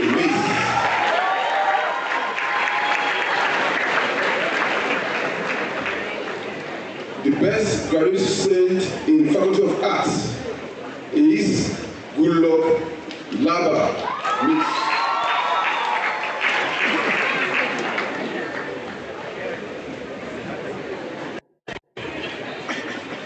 The best graduate student in the School of Basic Medical Science is Akachi Iwu.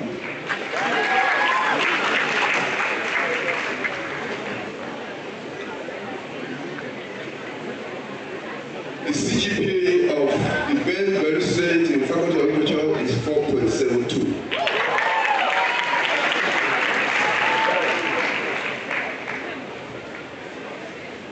The CGPA of the best graduate student in Faculty of Arts, Goodluck Laba, is 4.79. In School of Basic Medical Sciences, they have their own method of graduation, which of course is varying from ours.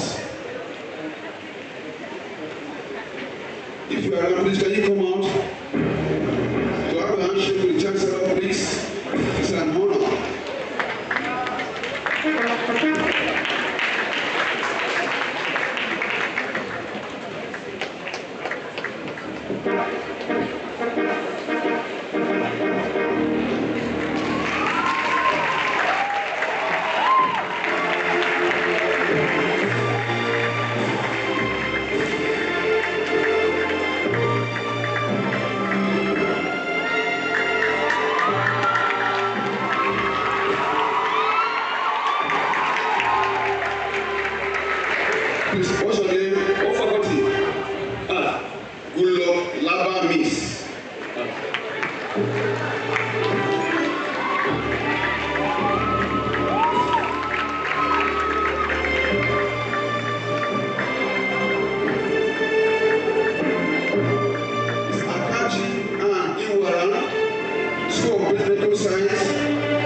the 2021-2022 best graduate students in the School of Dentistry is Nana Omone Ibrahim, Miss. She here. Faculty of Education. The best graduate student is Praise Eshadan Esewi of the CGPA 4.83.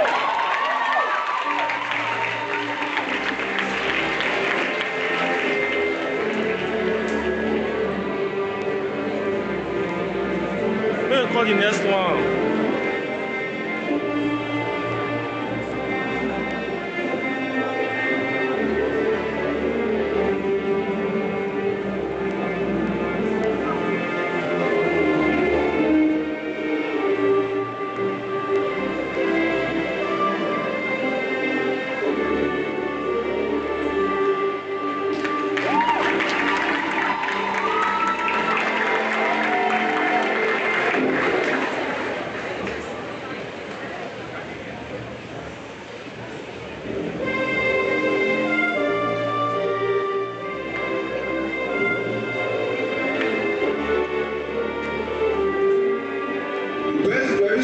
In Faculty of Engineering, Ichamaka Anita Utusumi of CGPA 4.85.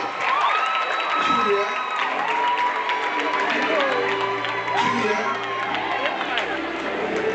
She's not around. Okay.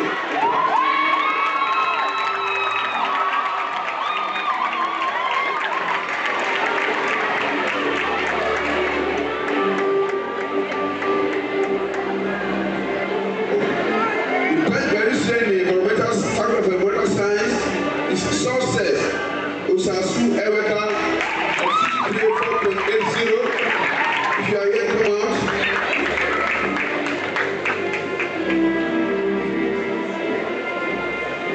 Is she here? No. The bread in Faculty of Law, we have special certificate. Best graduate student in the Faculty of Law in honor of Chief Justice S.O. Igodao, late years of Benin, Mensum Chiku Sita Ndukuse.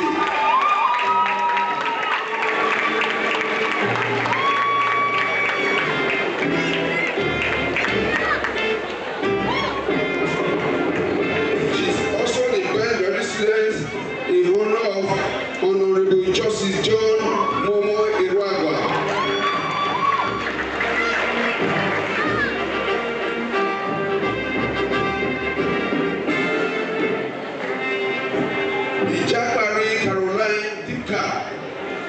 Best graduate student in Insurance, Faculty of Law. She here.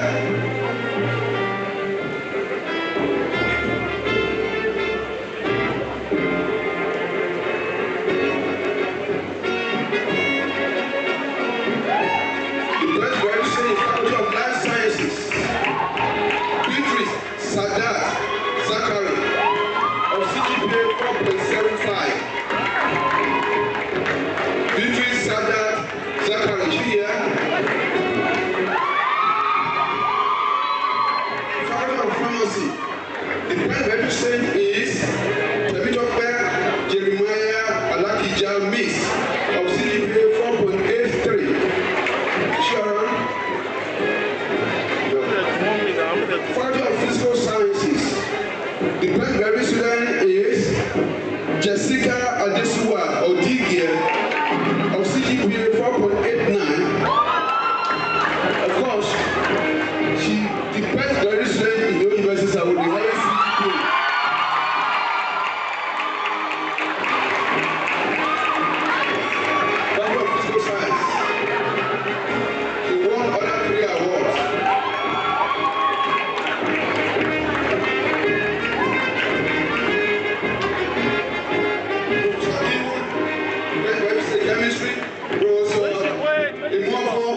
College of Medical Science for special candidates.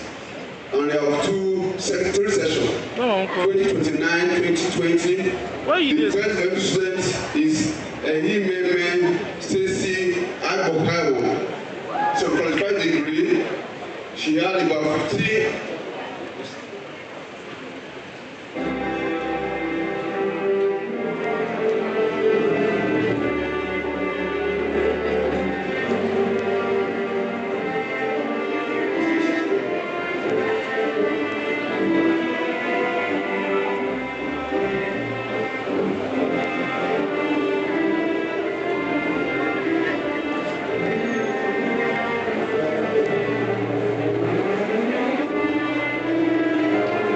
Chancellor, sir, the prize presentation to College of Medicine, School of Medicine, is in three sessions of 2019, 2020, 2021, 2021. I start with the 2019-2020. The best registration here is Ehimene Stacy Agbokawo with additional 14 other prize winners. Is she here? Ehimene Stacy Agbokawo of the 2019-2020 academic section. Move to the section of 2020-2021 academic session. I'm very special candidate of the daughter of our beloved Chancellor. Faith Yosayi Omorigi is a blessed graduate student in School of Medicine. Please stand up and come and have a handshake with your Chancellor. Faith.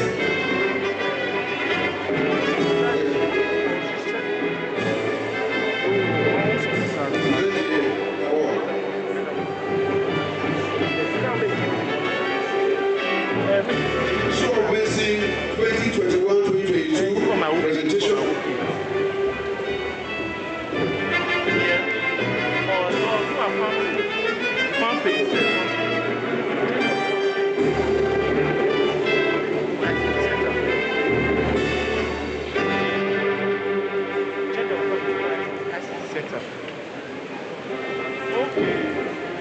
School of Medicine 2021-2022 academic section. Onyinyechiku Okoli. Yes. Okay, if she don't well, and if she wants to declare, if she wants to declare, ask her if she wants to declare.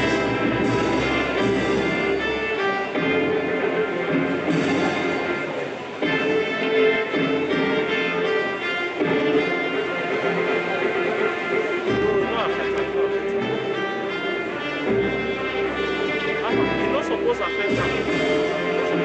So I invite.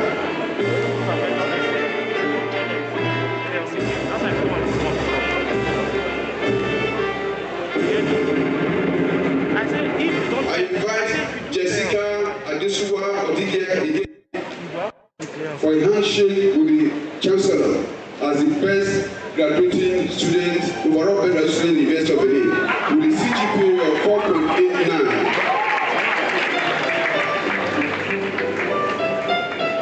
Jessica Adesuwa.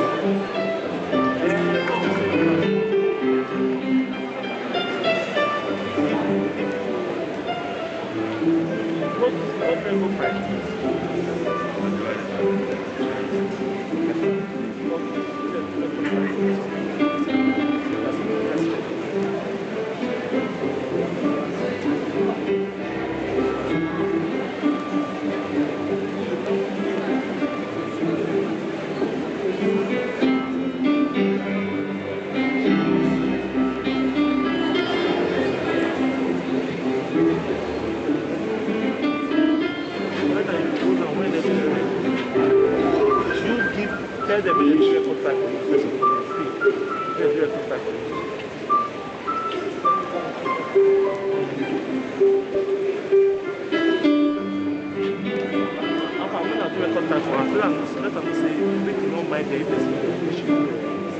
Medical for that side, medical side.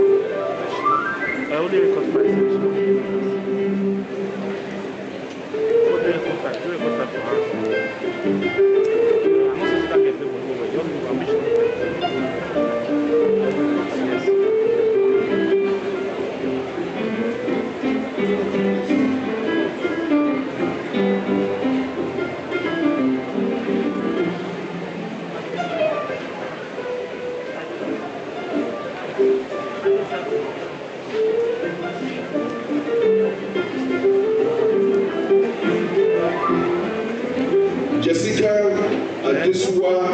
Otigie is the overall best graduation university of Benin. Of CGP before complete now.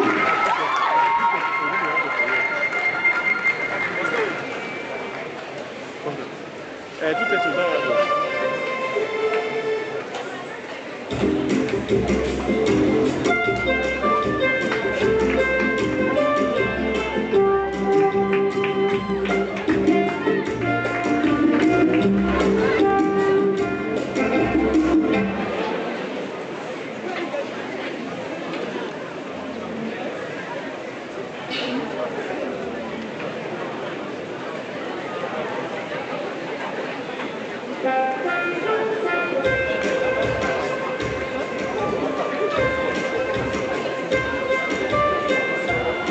Chancellor, sir. Ms. Jessica Adesua Otige of the Department of Chemistry will deliver a valedictory speech on behalf of the 2023-2024 undergraduate graduates for this particular session of the university. Jessica.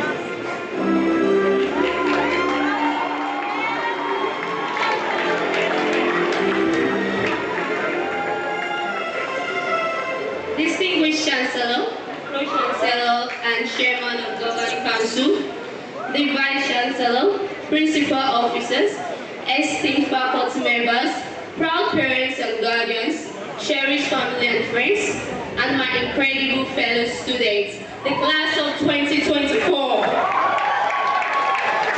Good afternoon.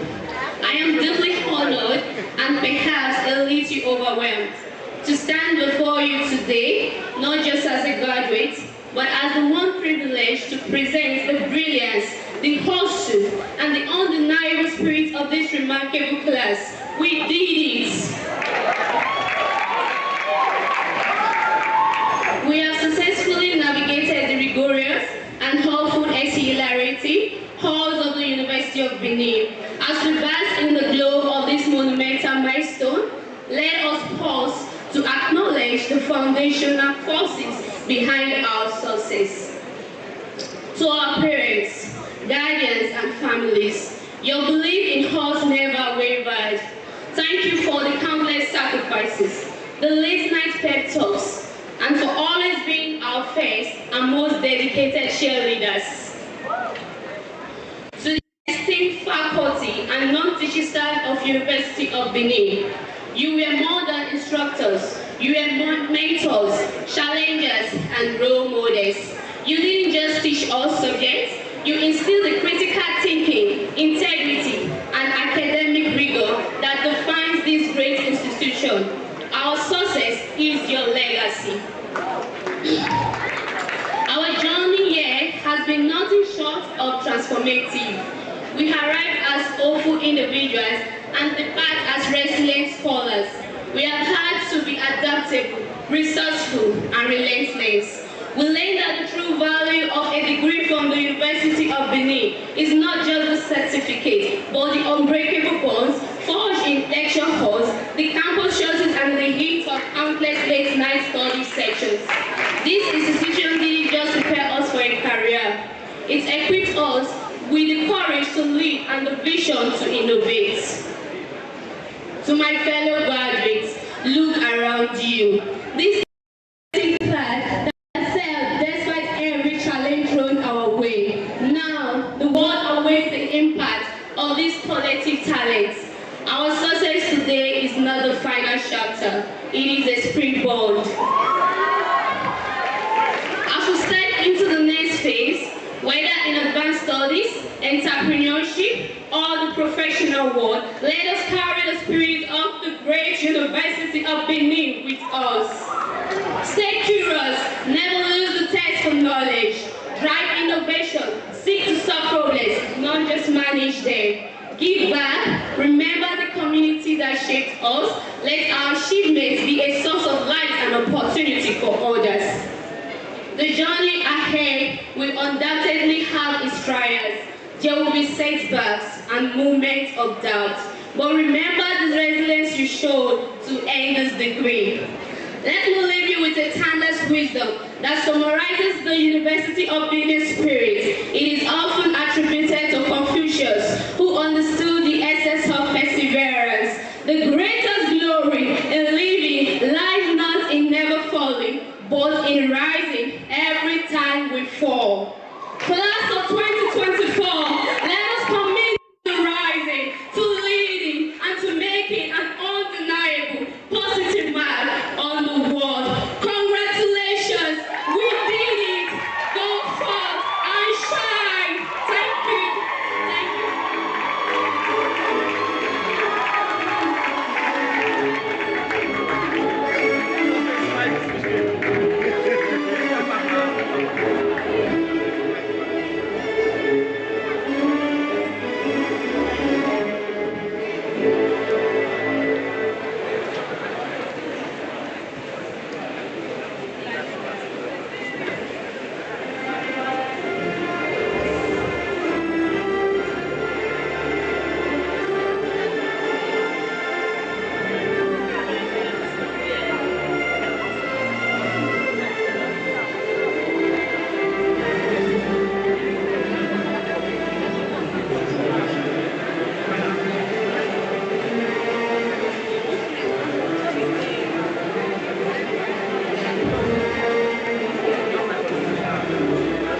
Chancellor, sir,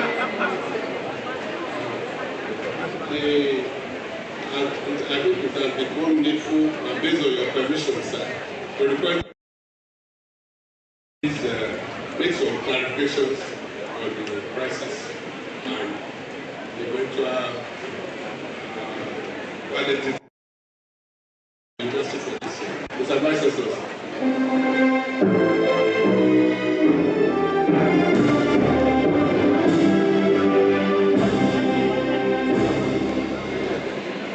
Your Royal Majesty, sir, Chairman of Council, distinguished ladies and gentlemen, before we invite the Chancellor to close convocation, I think it's important that we make two clarifications. When you see the brochure, you will notice that the valedictorian for today is not the one mentioned on the brochure. That's a minor error, but it's what we describe as an internal issue. But it's important that we place it on record. The lady that just made today's valedictory speech is indeed the best graduate student from the university for the current academic session that is graduating. That's the first clarification. The second one is not a clarification, it's just to reiterate a practice that we established at the University of Benin, which is that all first-class graduates have a place amongst us here.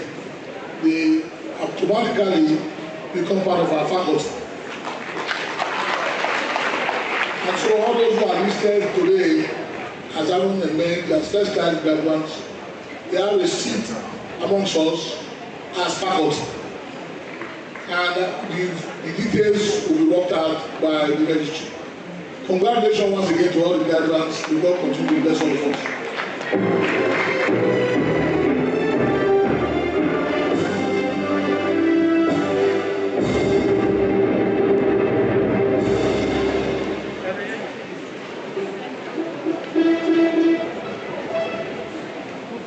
Chancellor, sir,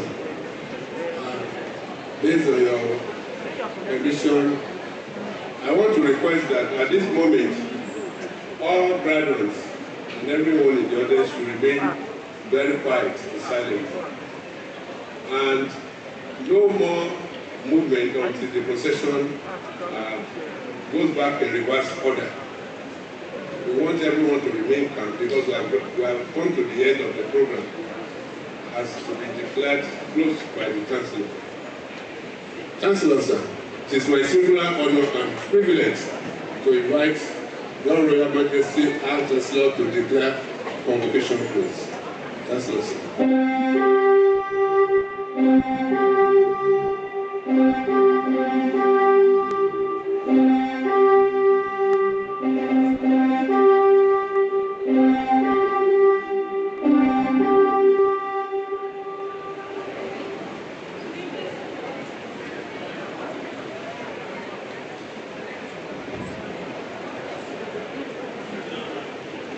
before I close convocation, Vice Chancellor, let me thank you for the policy of promoting scholarship and excellence in absorbing all first-class graduates of this university to be part of the faculty of the university.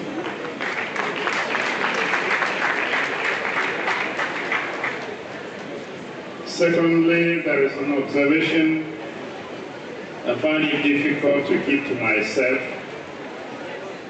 I don't know what is happening to the boys.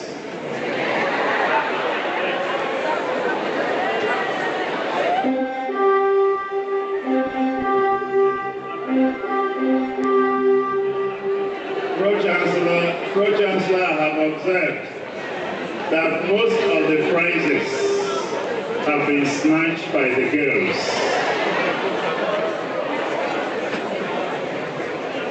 Can we appreciate our girls with a clap?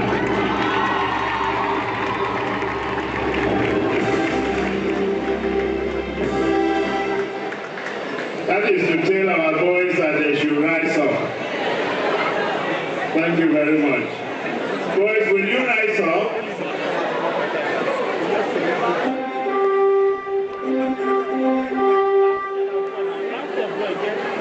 It's okay.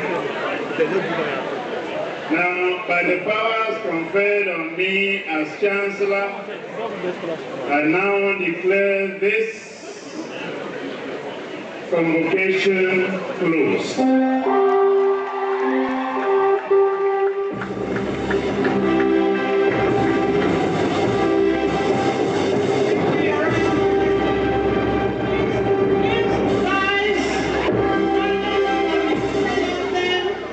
National pledge.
Pledge.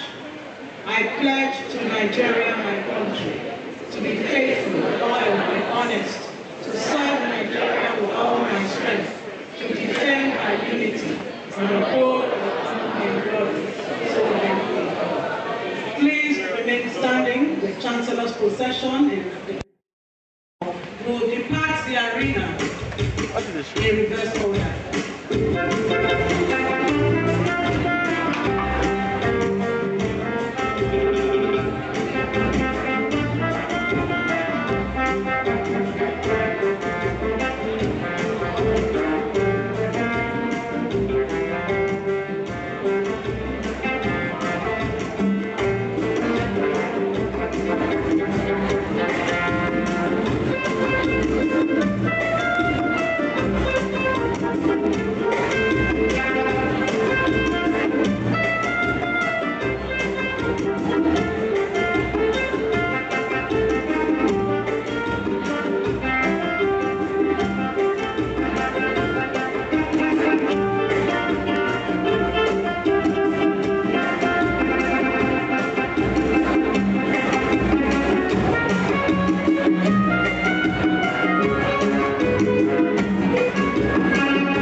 Please